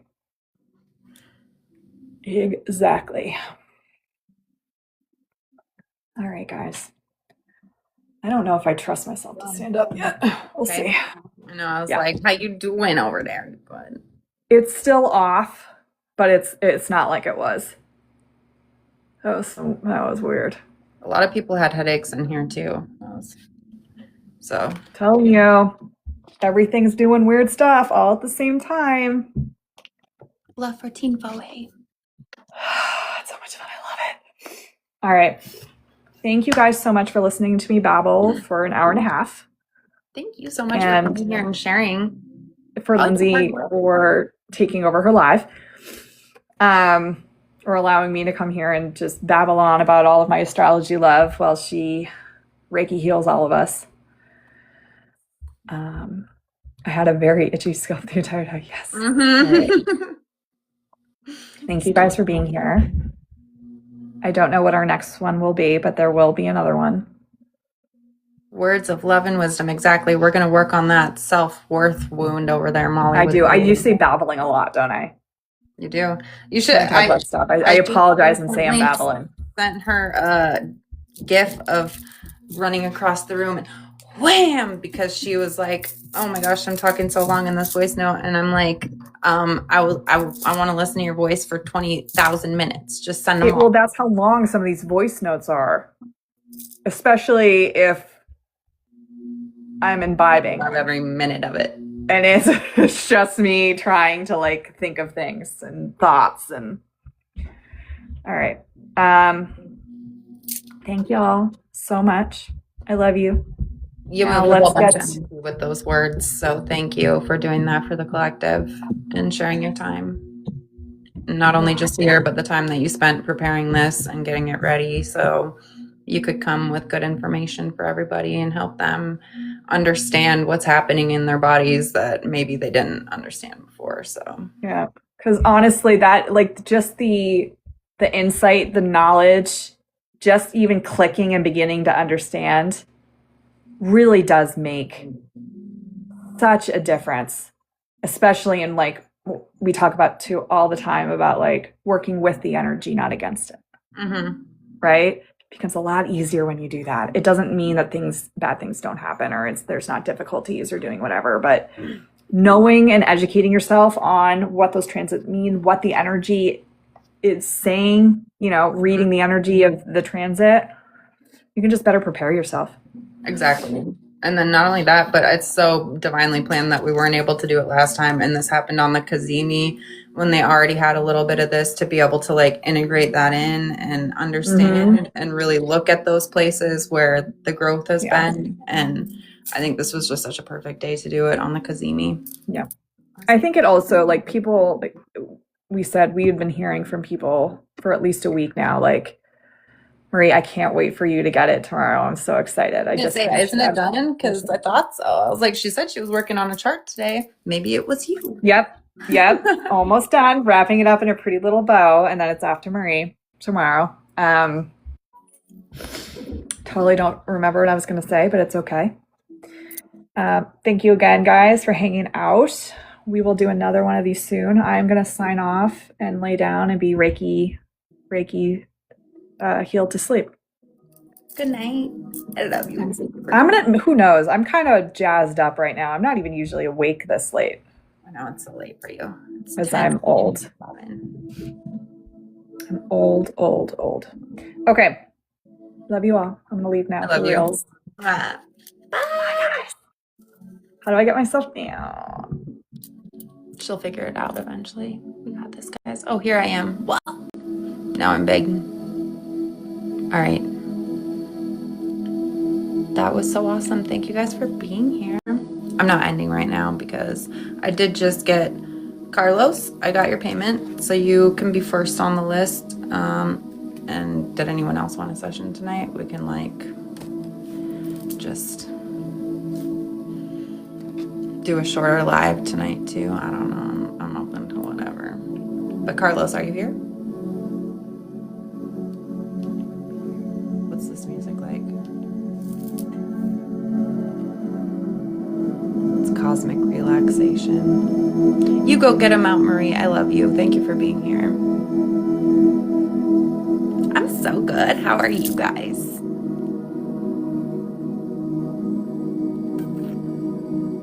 Yeah, Molly. Is it nice? Let's go back to the beginning, see what it was like. Let me catch up with you guys. I got you, Carlos.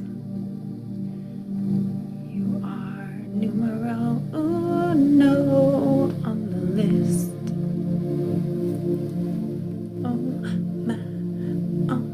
Your son is with you too. Hi, Pisano.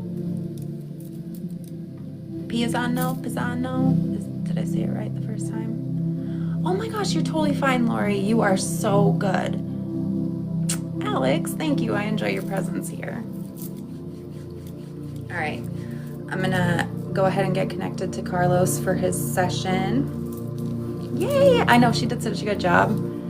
She is amazing, and I love Molly so much. All right, I got you, Carlos. Let's go.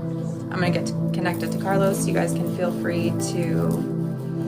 Where are you going? For how long? What do you mean? I'll miss you. Thank you for the cake. Thank you guys for all the gifts during that as well. That was very, very generous and sweet of you guys. Oh, okay, I'll see you in a little bit. I was like, for how long? Where? I thought you meant like two weeks I wasn't gonna see you, ma'am.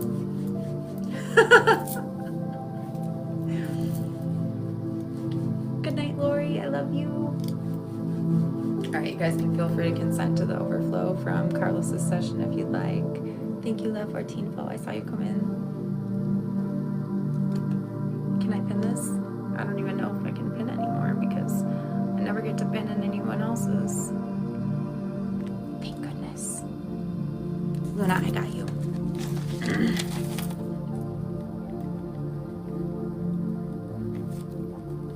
All right. You guys can feel free to consent to the overflow with Carlos session if you would like. I'm gonna go ahead and get connected.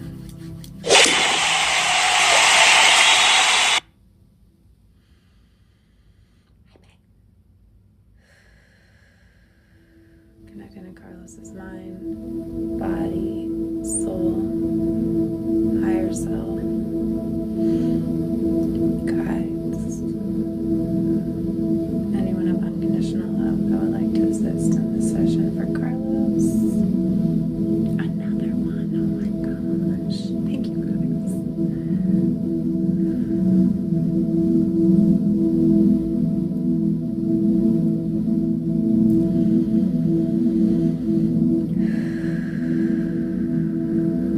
All right, Carlos.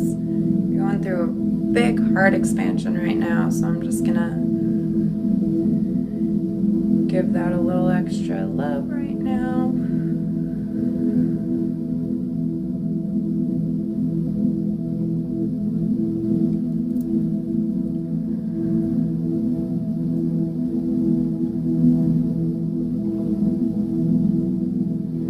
Solar plexus.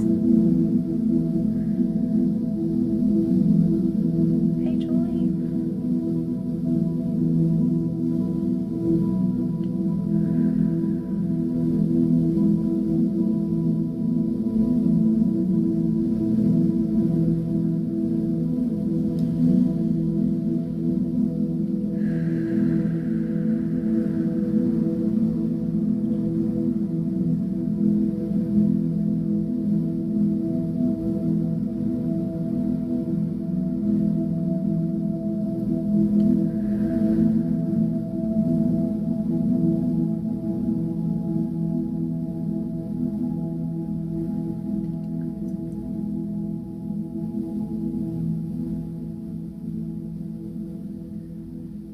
Going down into your sacral, Carlos.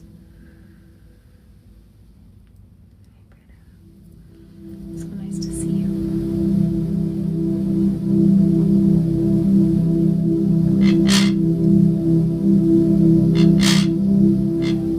What even is that? It must be a bumping song, man.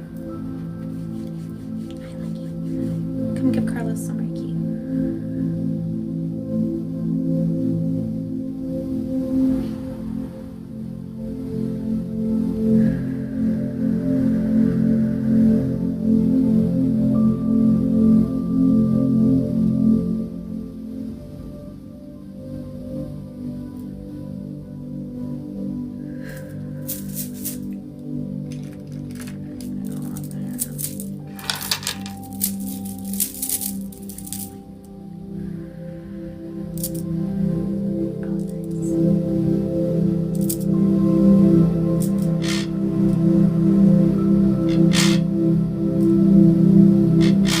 Something about your eyes were a little. What the heck is that? That's blinking.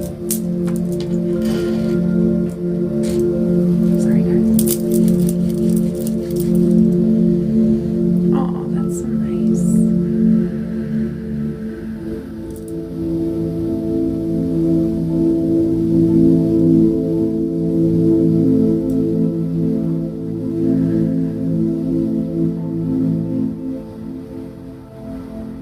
Your energy right now is so exciting, Carlos. Like, I can just feel it. It's like you're about to jump over this and into this portal and through it, creating your reality more and more each and every day right now.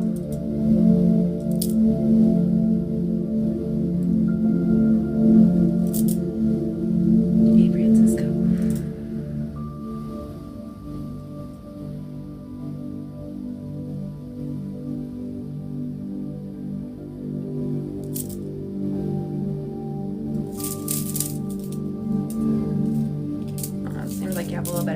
Make sure you're drinking enough water, Carlos.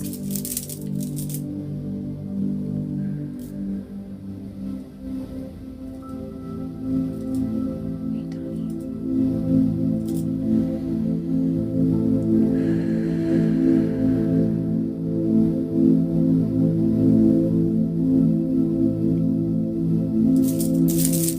There we go.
There's like this film over your eyes.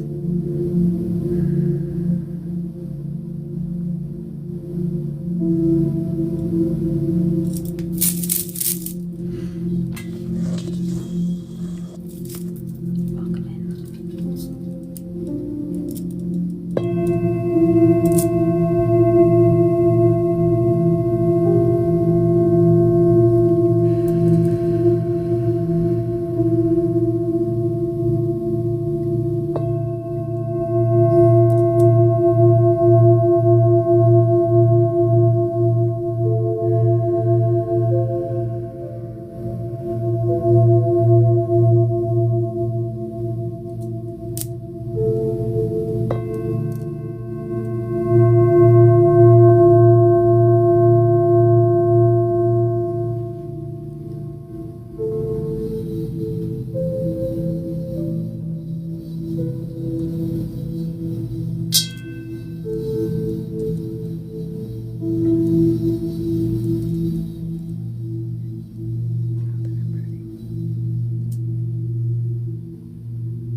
Thank you guys for all the taps.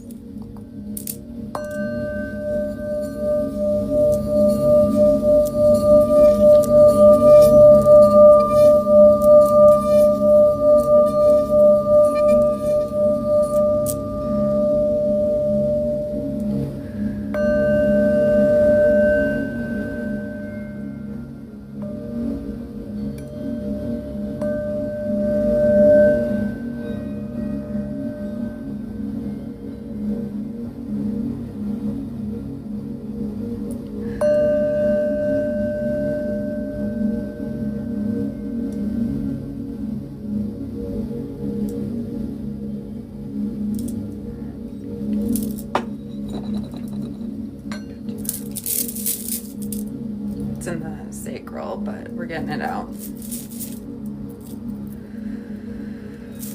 what I've been doing this last couple minutes here.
Birthing a new age, Carlos. That's right.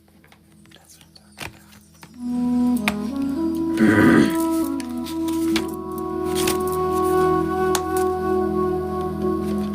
92.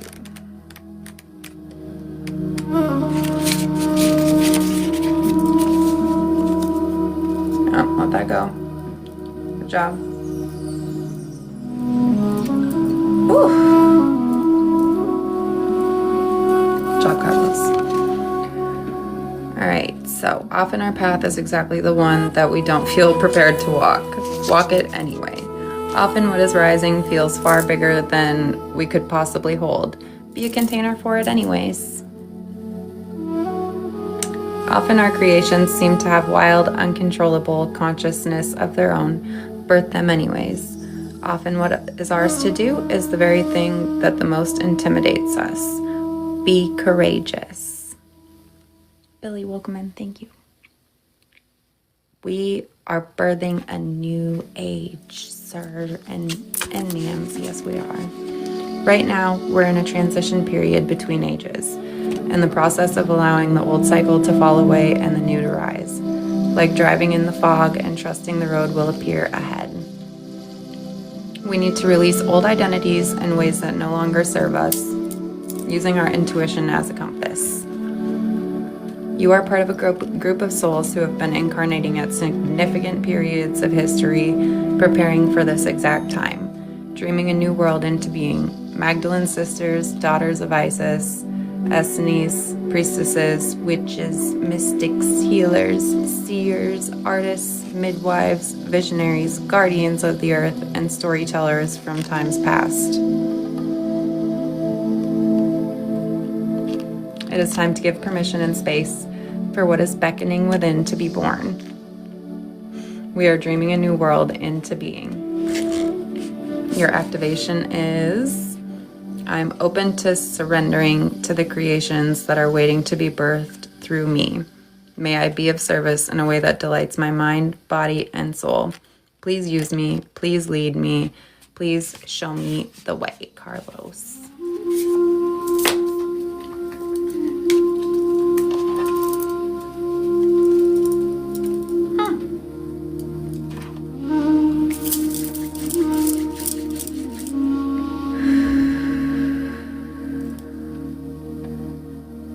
Now seal up your aura.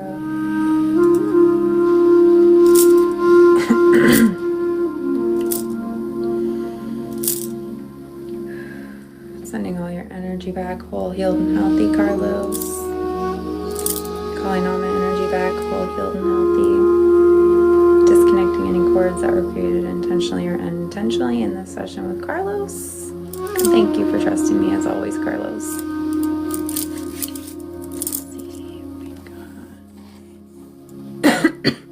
Peg, thank you so much for all the gifts. Oh my gosh, that thing is so cute. I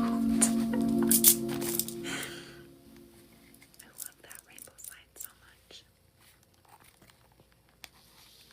Haley, I saw you come through as well. Let me get that. Haley, I sent you a message. If you would like to get back to me.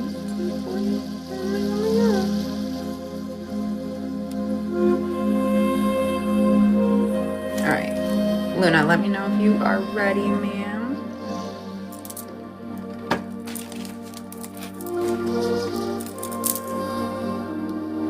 Is she ready? Oh, you did? Okay, cool. I have been on here, haven't I? So I was like, just in case. Want to make sure. You might fall asleep? Okay, I got you. So if you don't answer afterwards, that's what happened. Works for me.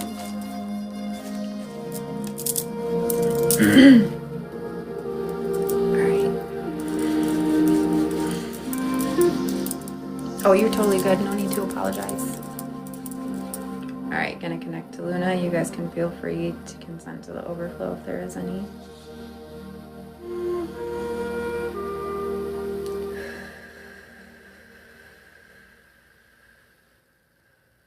Connecting to Luna's mind, body, soul, higher self, guides, Anyone of unconditional love that would like to assist in this session for Luna, please step forward.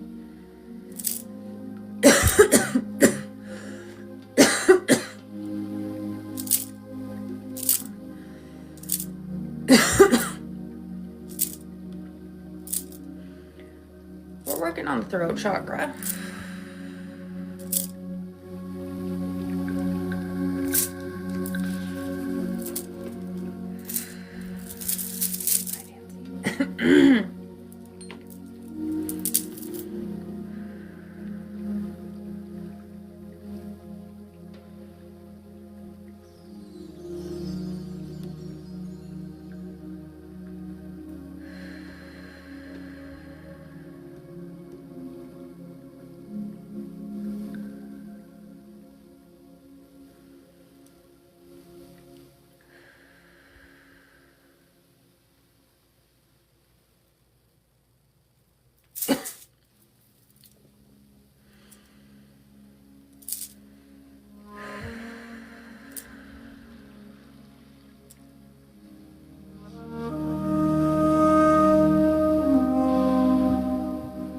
There we go.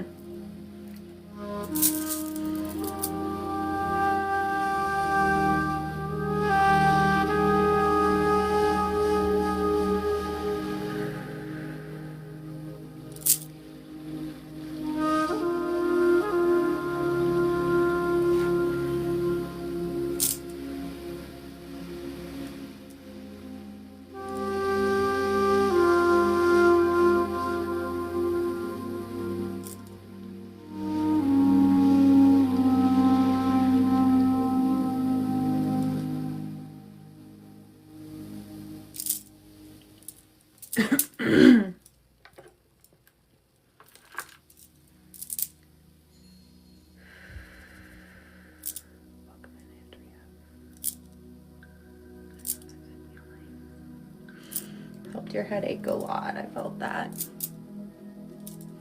Angel light.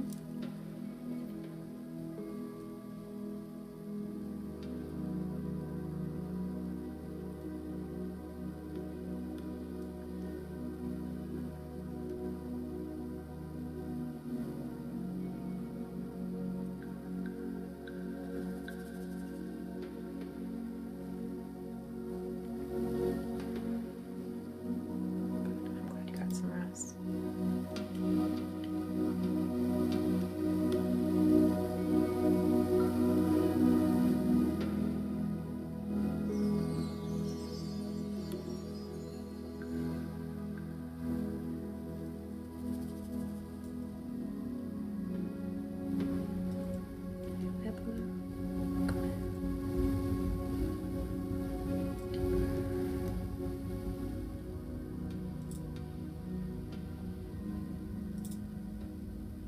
Oh wow, Angel light works really well on your crown chakra. I'm gonna use that from now on.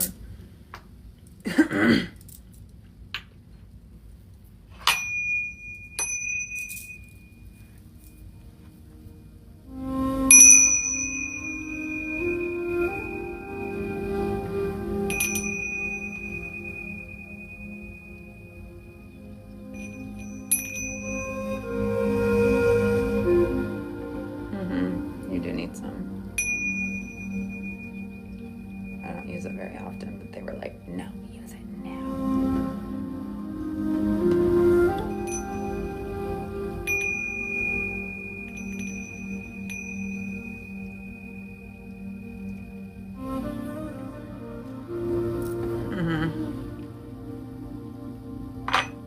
Yeah, it did. It worked really well on your throat chakra too, and I was like, okay, hey, Hillary, welcome back. Thank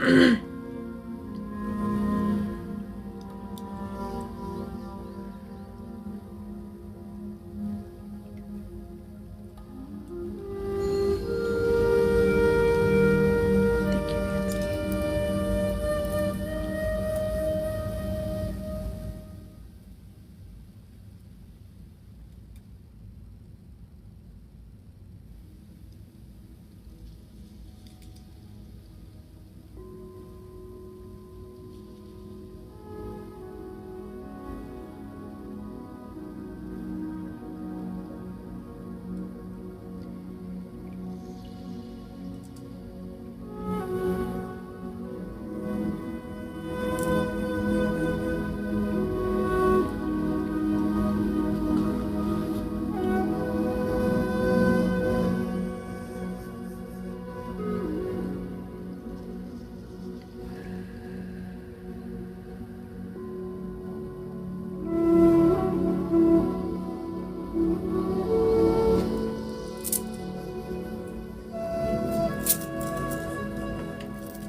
Oh my gosh. This one is coming out all day long, huh? And I shuffled that a whole bunch, you saw that. And then I picked a random one that they told me to. They were like, no, not the top, get that one. 2 in a row, I love it. Yours are both Cancers too. That's funny.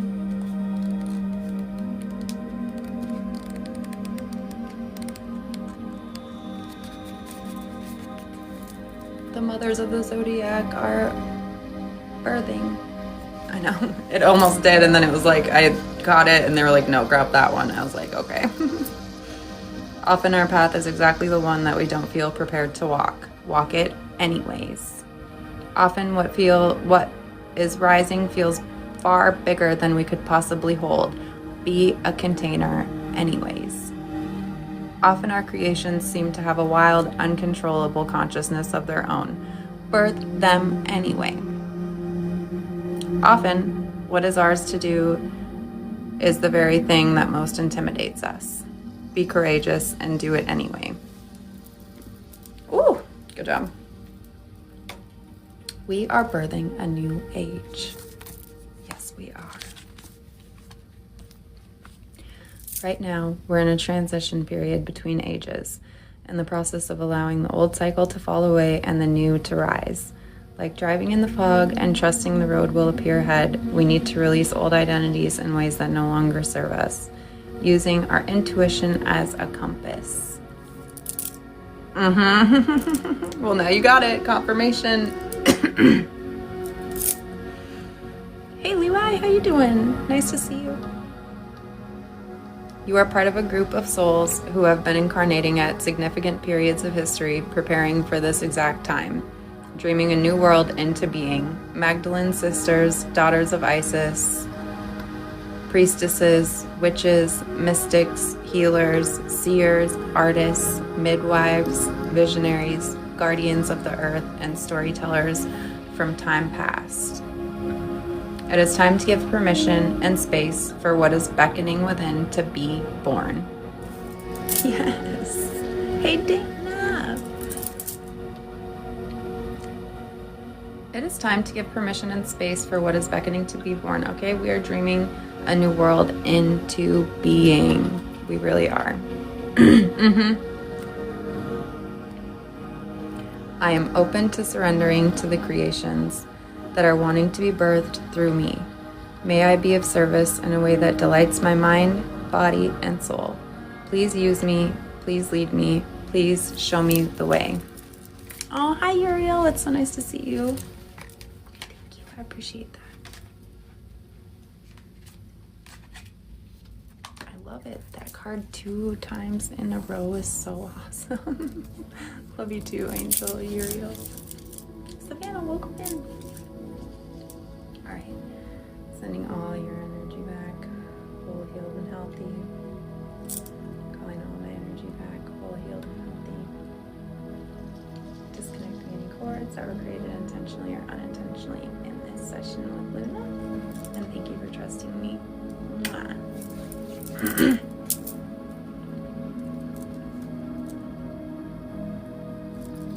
All right, Haley, let me know if you're ready. Palo Santo TikTok. Good night, I love you. Thank you. I hope you sleep well and sweet dreams. She's ready. How you been, girl?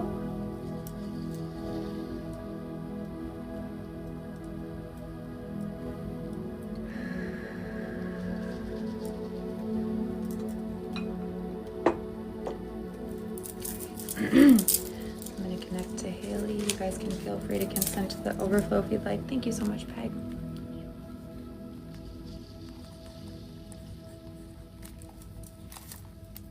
was a magical weekend. Yay! I love that. There is magic all around right now when we just look around. I'm telling you, things have been opening up so amazingly. I have a feeling that has been a bit of your experience. All right. You guys can consent to the overflow from Haley's session if you'd like.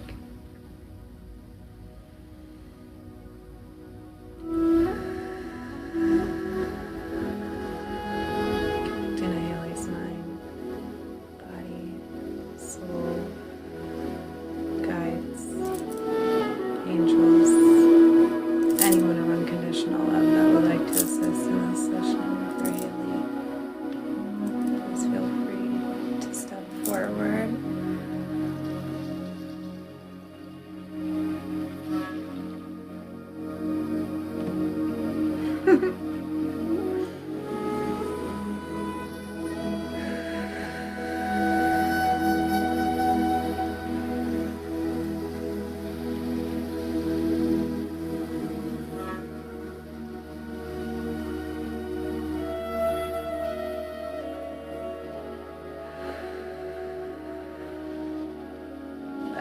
You probably have goosebumps over your whole body right now just from pulling in this energy that's ready from source. My nose is about to get itchy too. High vibration energy coming in for you.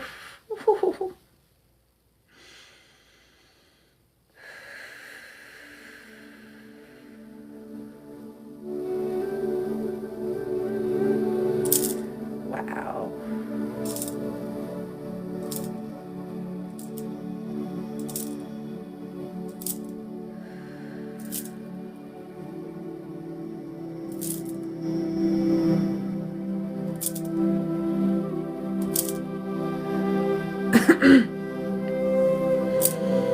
I just saw like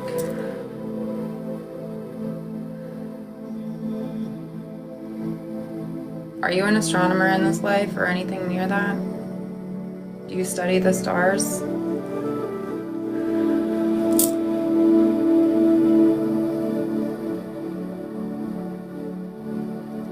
Ginger, thank you.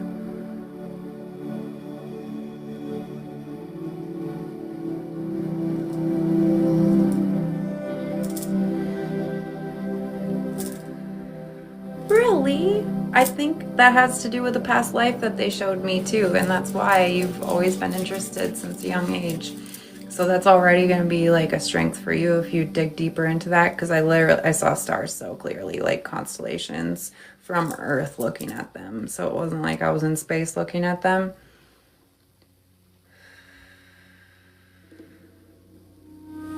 And that's how you get even more channeled information through to you too, is when you're out there studying the stars, you're going to remember things and you're going to know things, and you need to trust what comes through in your knowings while you're doing that.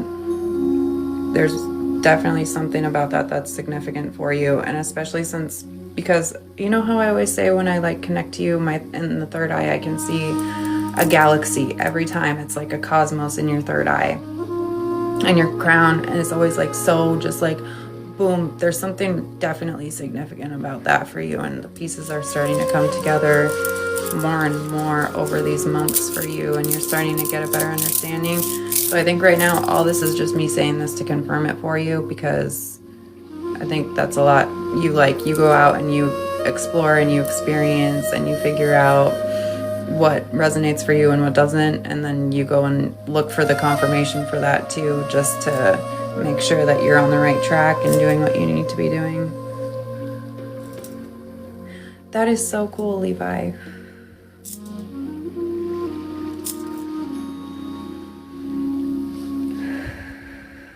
But there's power in the stars for you. Maybe that even means digging into your birth chart more and seeing how you can harness those energies in there too, and find out hidden clues that are put in there for you by you.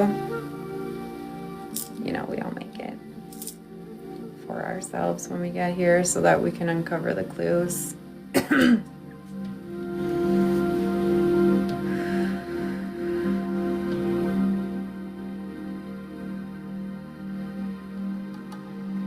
you can do that, Carlos.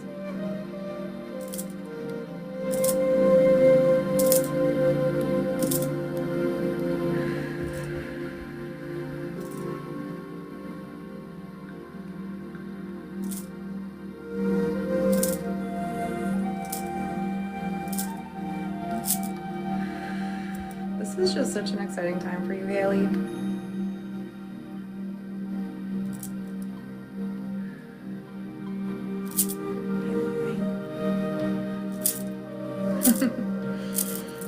You're a little bit, sacral likes to be a little stubborn at times for people, but you know, we're working through it real well. It takes time.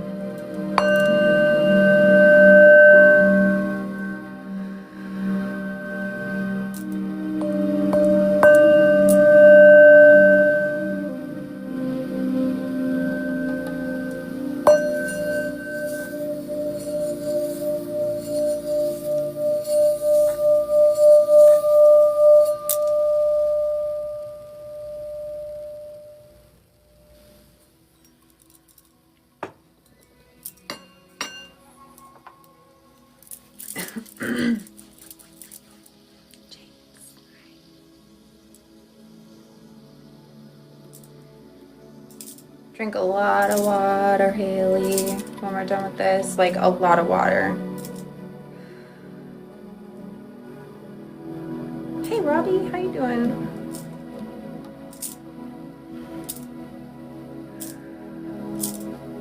Because we just pulled so much high frequency energy down through your crown.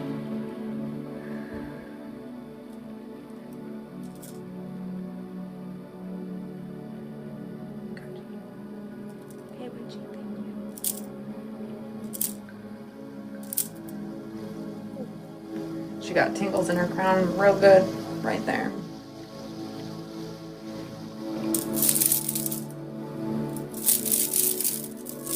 Yeah.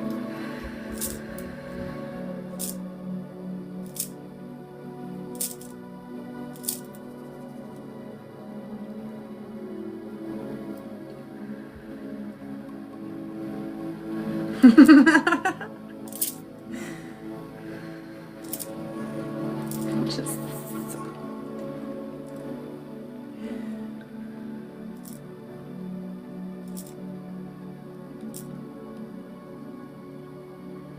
good morning, Chardon. Thank you for joining us.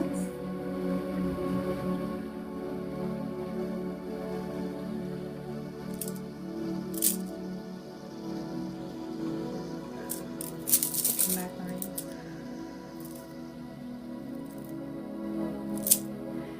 Yeah, just you're doing an amazing job, Haley. I can't wait to read your book and learn more about your exciting journey. Because from this end of it, it has been like a really exciting time. I've enjoyed every bit of it. I hope you've been enjoying it too.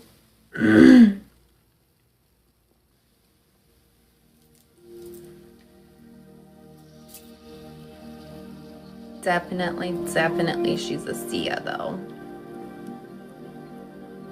You've been trusting things that are coming through that are in visions and stuff that you're having, even if it's just like a random little blip, leaning into that, practicing with it. Yes, I know, I can tell you are. I can tell. Lots and lots of progress. Perfect.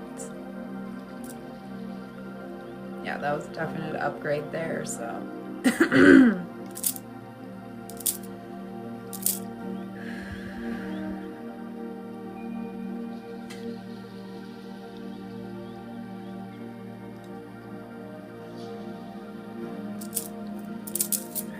I'm gonna get you a card.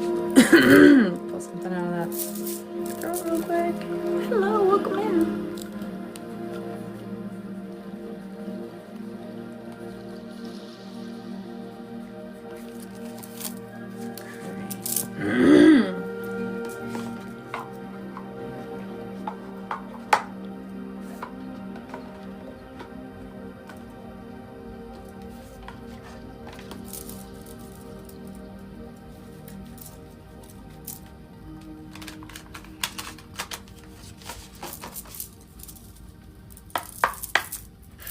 Get a card for Haley, please.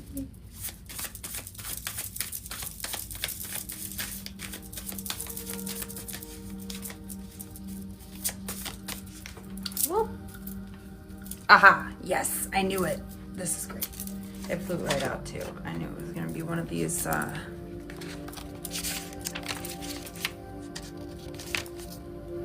transmission cards. I knew it. 112.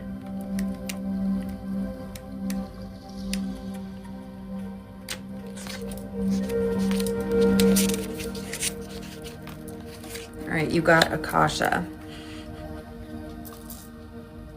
Can't make it up. Wow, look at her. Just doing the thing. Akasha exists in the 5th dimension in the library of souls. All soul contracts, history, gifts, lessons, and more exist here. If we each have access to this information of the past, we each, not if we do, we each have access to this information of the past, present, and future, and can tap into it at any time.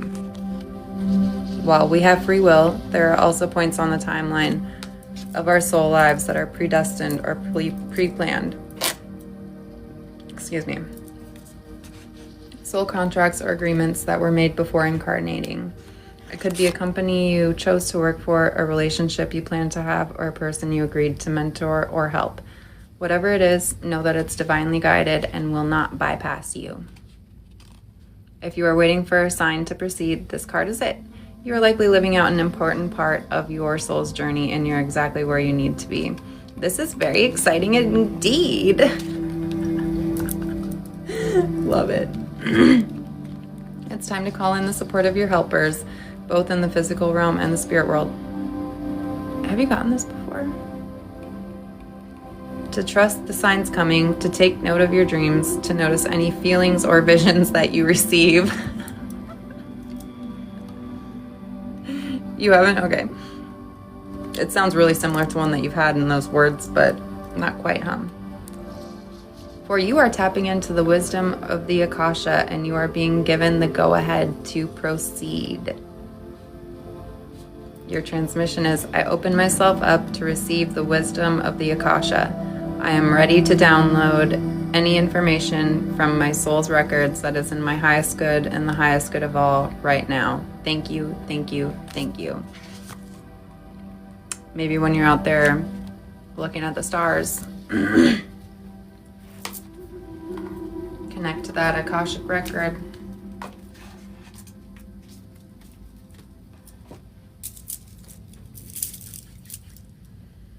Sending all your energy back, whole, healed, and healthy.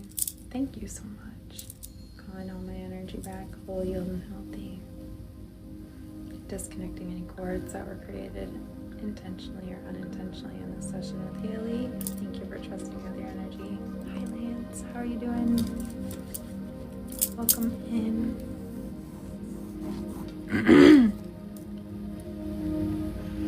All right, I got Carlos, you are on the list, and I got you, Cheryl, I got you as well. Carlos will be up next.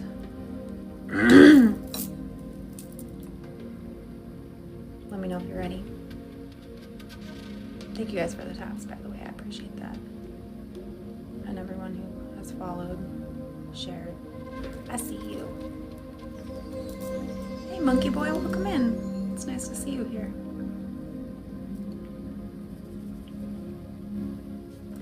Carlos is ready. Awesome. You guys can consent to the overflow from Carlos's session if you'd like. We're going to be working on some inner child healing. Oh, okay. It's for your daughter, Cassidy.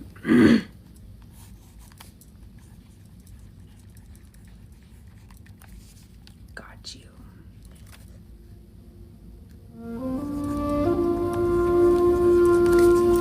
right. Gonna get connected to Carlos.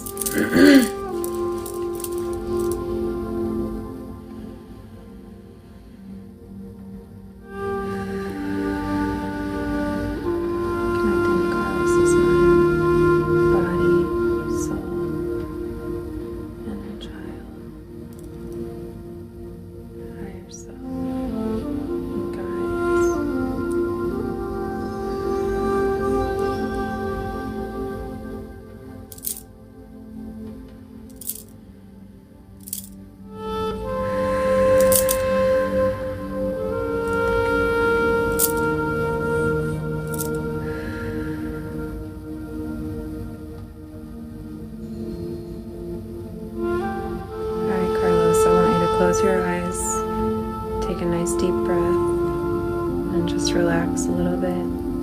Hey Cleotrapa, welcome back.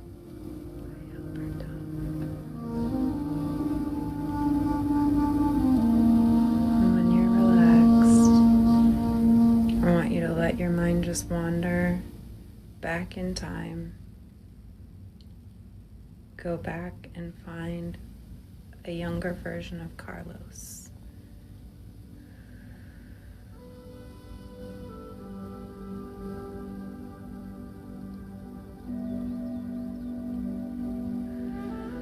You'll know that you found the right version when you get there. I want you to get to that point where there's a little Carlos who didn't feel seen, maybe didn't feel heard, maybe didn't feel like his needs were met in the way that he needed them to be. Find that Carlos and just take some time to sit with him and give him what he didn't have in that moment.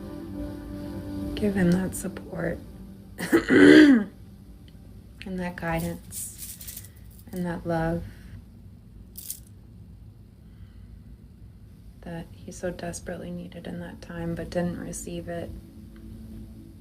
And this isn't a time to blame anyone for where they fell short. This is a time to step up and know that the version of you right now is in a place where you're ready, willing, and able to go comfort and give love and support and guidance to that version of you that was left feeling confused, unloved, not enough. And I want you to tell him all the things that you needed to hear in that time, because now you're strong enough. You're compassionate enough.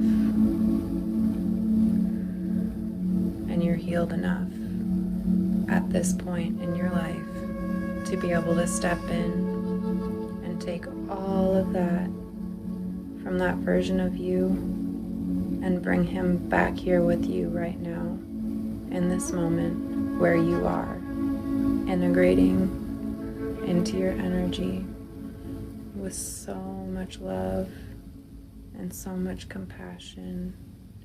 And every single thing that you needed at that time, you'll know exactly what you need to give. Without judgment, without fear.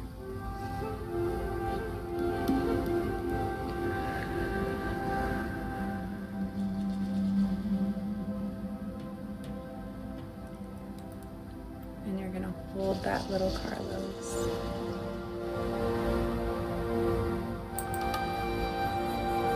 Let out anything that you need to let out. Feel any of the feelings that you need to feel that you weren't able to fully process when you were little and feeling that for the first time. You're now in a place where you're able to take that and bring it back with you with love. And you're gonna feel a little bit of that pain. You're gonna feel that pain, but we have to feel it to heal it and not lose sight of that. That you're going back now to get that version of you because you are strong enough and you have done enough healing and work on yourself to be able to be that person that you needed then, now.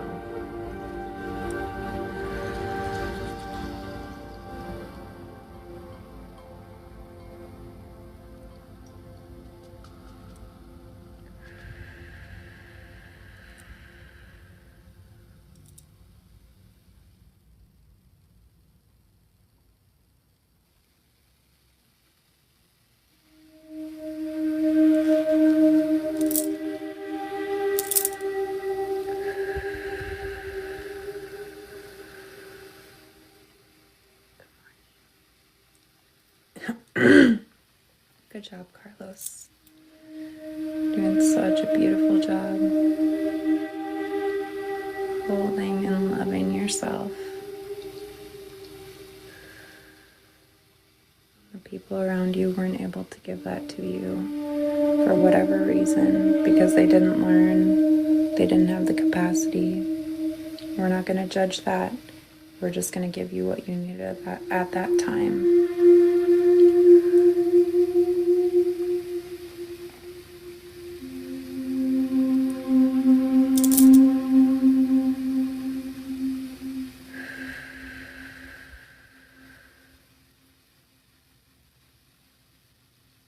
I'm just going to keep you in this safe, energetic bubble while you spend that time with Carlos.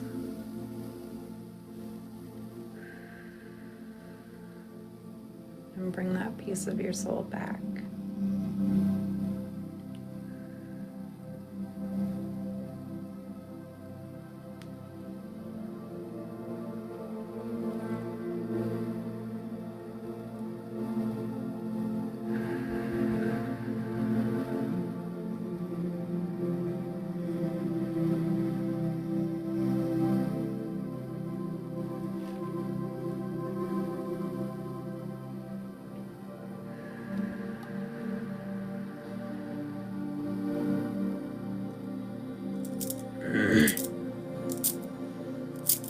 Don't hold it in. Let it all out. You're safe. You're secure. And you're protected. And you are so loved. There you go. Relax your stomach. Allow it all to come out. Don't tighten your body. You got this.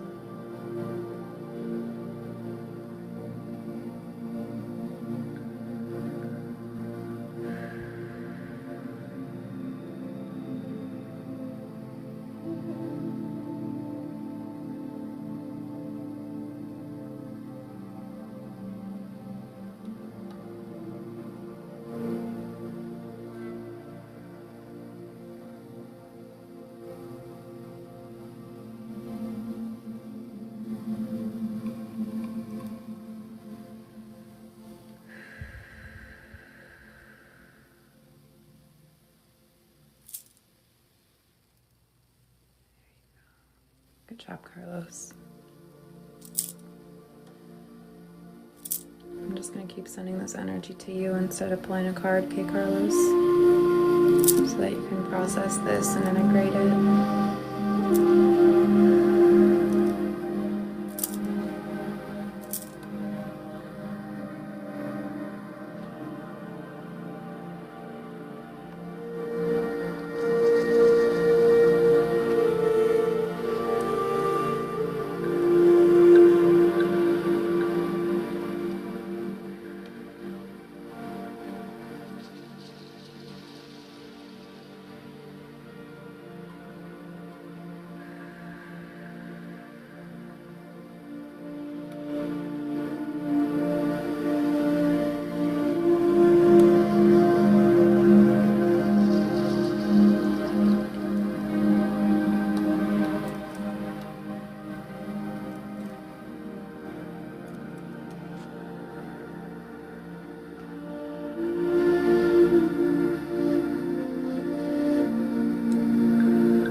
I'm currently in a one-on-one session for anyone that's just getting here.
You're doing such a good job, Carlos.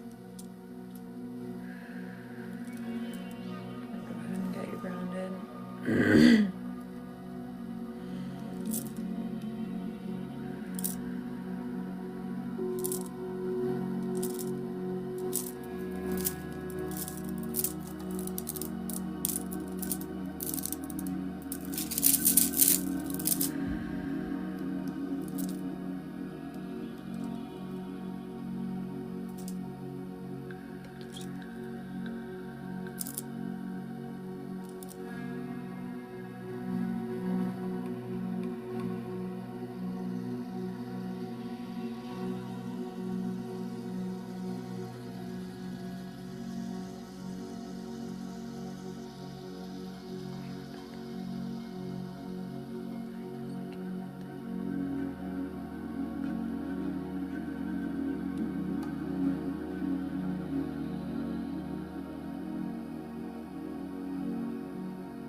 So I'm going to go ahead and get disconnected now.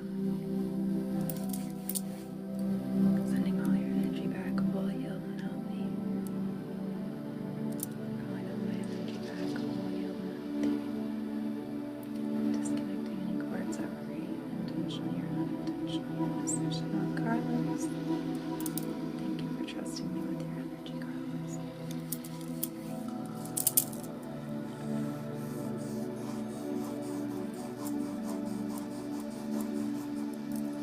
Let me know if you need anything, okay, Carlos? Thank you. I'm so proud of you. You're doing a really amazing job.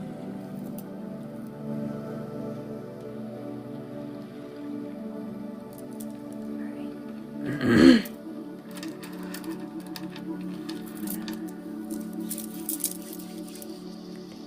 What's the name? Cleotrapa? I know I'm honored I got to channel that for him.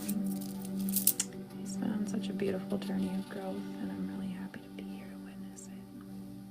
Happy to be here to witness all of you guys' growth. It's so beautiful.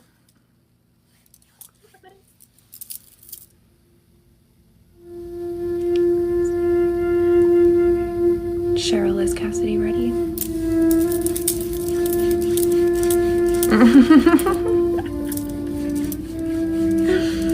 Yes. I love it. I know that was like such beautiful energy coming through for that inner child healing too. That was lovely. She's ready. Alright, perfect. Alright guys, I'm gonna go ahead and get connected to Cheryl's daughter, Cassidy. Hey AD, you're so welcome, Carlos. Thank you for trusting me as always. I appreciate you.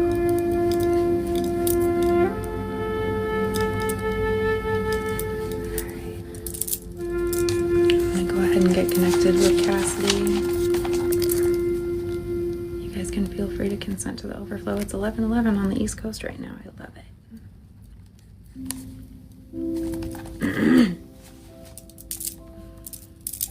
All right, Cassidy.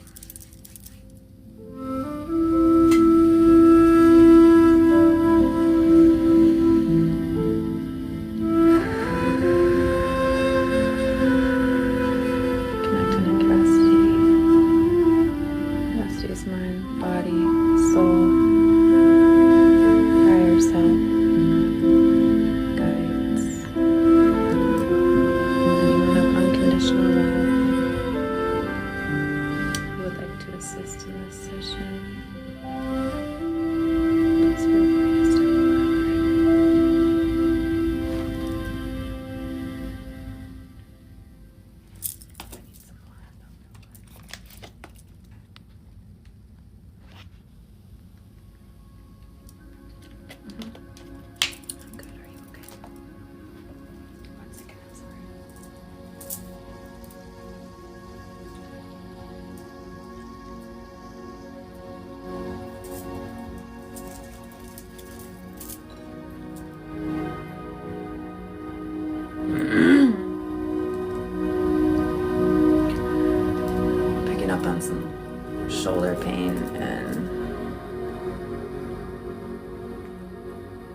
quasi science is regular science until it's proven.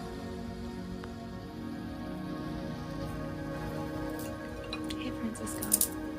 Anyways, there's definitely something in her shoulder blade. Left arm, shoulder blade.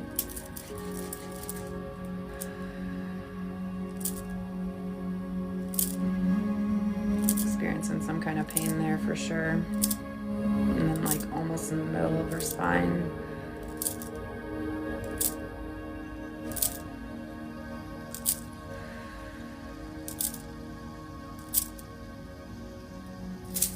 There we go.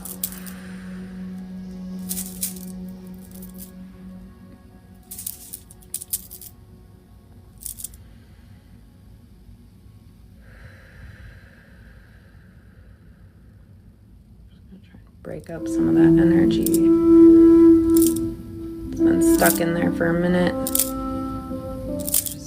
Cassidy probably been having some shoulder pain for a while. Just let it go now, like the song says.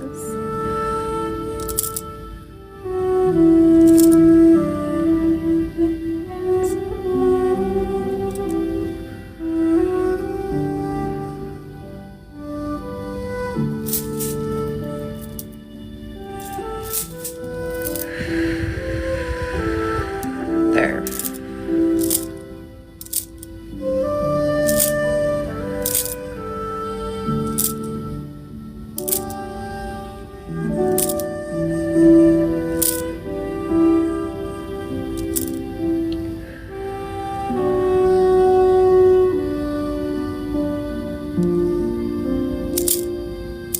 Now it's moving down to the leg. Gonna just help that energy keep moving through, moving through, moving through. Don't get stuck back there.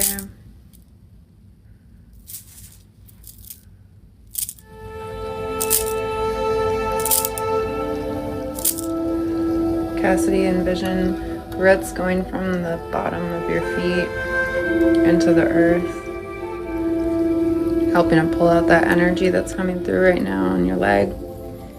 There you go, good job. That was like an instant relief. That was amazing. Great job on the visualization there.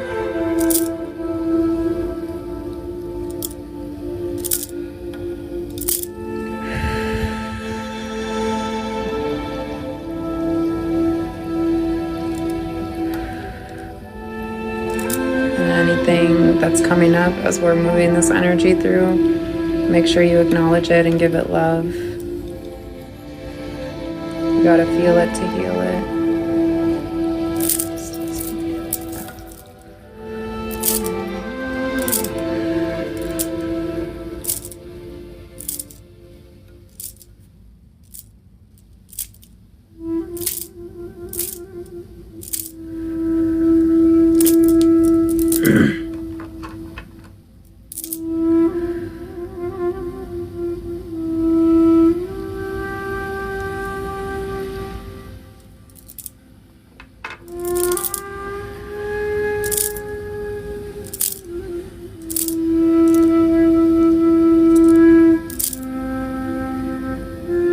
Like swelling in the ankles and the feet too. Gonna move some of that out. Especially the right foot. Wow.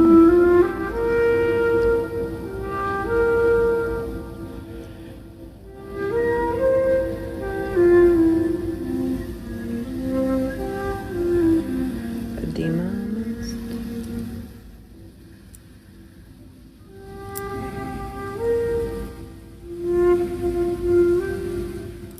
There we go. Cassidy, you should do a foot soak with Epsom salt if you can. Help release that buildup of, I think it's almost like a buildup of toxins that have been energy and toxins, some kind.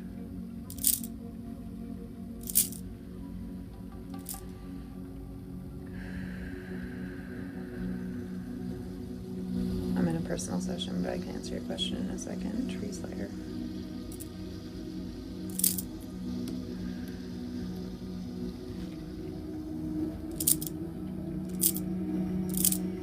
There you go. Keep just visualizing all that energy going through and out the bottoms of your feet into earth from those roots that you just extended out into the earth from the bottoms of your feet. There you go. Good job, Cassidy.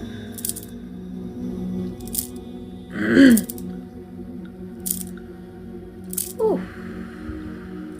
That's so much better, but yeah, definitely if you can, a foot soak with some Epsom salts. It doesn't have to be tonight, but sometime tomorrow would be really good to get that done. And eat a banana.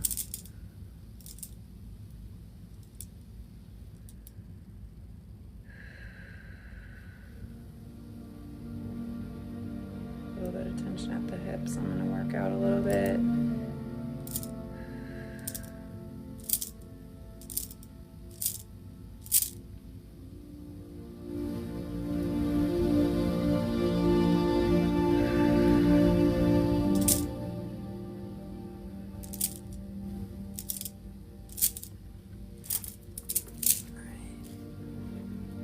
Get up and stretch out your lower back a little bit, Cassidy, and just kind of move around the energy that just moved all the way through your body there. That was a lot of movement.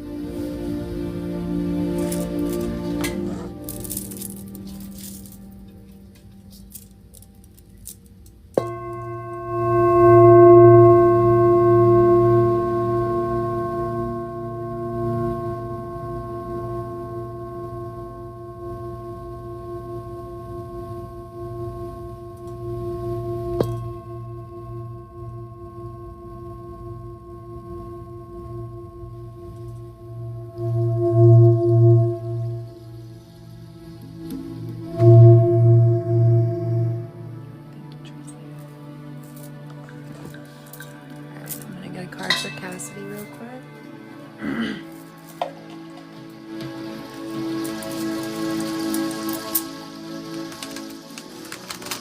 Tree Slayer. I have been attuned by a Reiki master up to master level, and I am able to tap into the Reiki Universal Life Force energy, and I can channel it from a distance, remotely, wherever. It's not actually going through the phone, but it is the portal that you use to consent to the energy being sent to you and through you when you're in here. Hey True Blue, how you doing? Nice to see you. And everything around us is energy, including us. Our bodies are made up of energy. The air around us is made up of energy. And sometimes those energies get stuck in our bodies and need a little help moving around. I'm so good, thanks.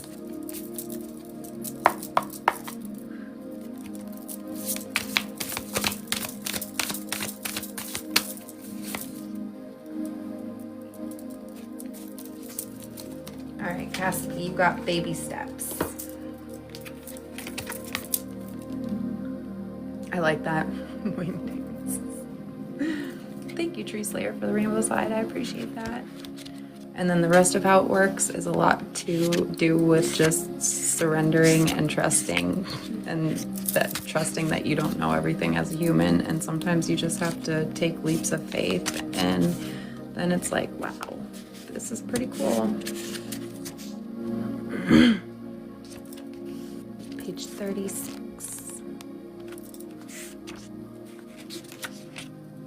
So I can feel it all a lot better than I can explain it in human words, but...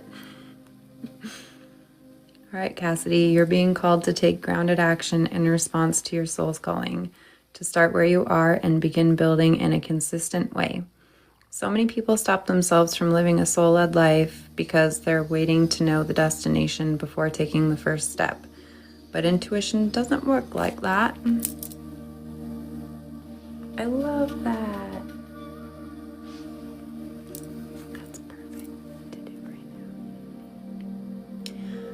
Our soul is always calling us every moment of every day. The way to find yourself living in harmony with the cosmos is to listen to your soul's baby calls and whispers each and every day, and to take grounded action in the direction of those calls and whispers. You're being encouraged to start small, bite-sized, to put one foot in front of the other, to do one thing every day, to break things down into achievable tasks. Time on Earth goes slower than on other planets. This may cause frustration for starseeds who can expect faster pace of manifestation and thus give up before the seeds begin to sprout. If you resonate with that, it's time to opt for consistency over urgency. Time to take baby steps in the direction of your calling, to remember that you don't need to have it all figured out or know exactly where the path is leading you. You don't have to know every single step along the way before you set out on your great journey. You just need to take the next step. And your inquiry, Cassidy, is what's one simple baby step you can take in the direction of your soul's calling? I don't know, I think I'm gonna get some feet in the grass after this too. Get some grounding in. It's nice to have you here, Trace Later. Thank you for your question and for your follow. Alright, Cassidy, sending all your energy back, whole, healed, and healthy.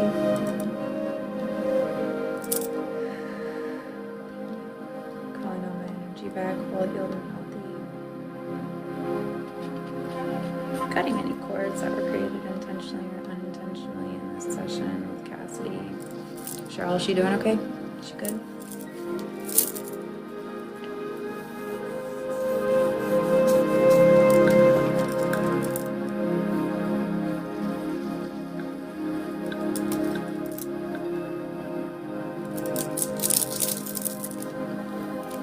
You're so welcome. Thank you. I appreciate you trusting me with her energy and her trusting me with her energy.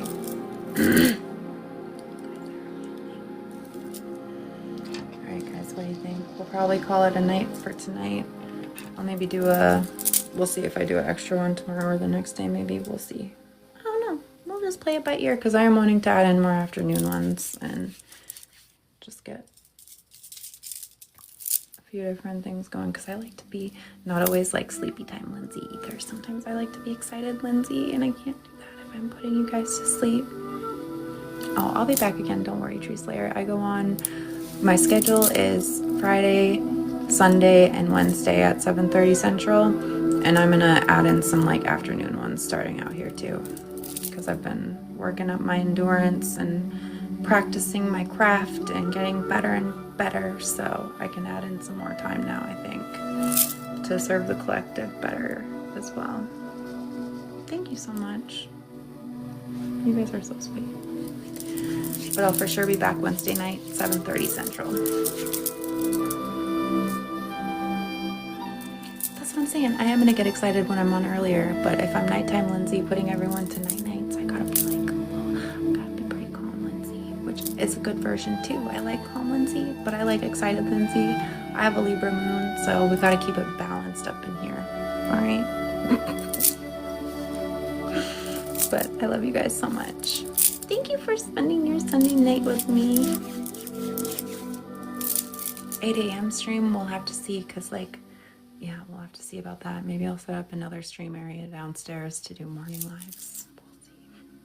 But I love you guys. That may not happen very soon, that 8 a.m. stream. I'll see you guys Wednesday night. Good night. Sweet dreams, everybody. I hope you sleep well and have the best morning.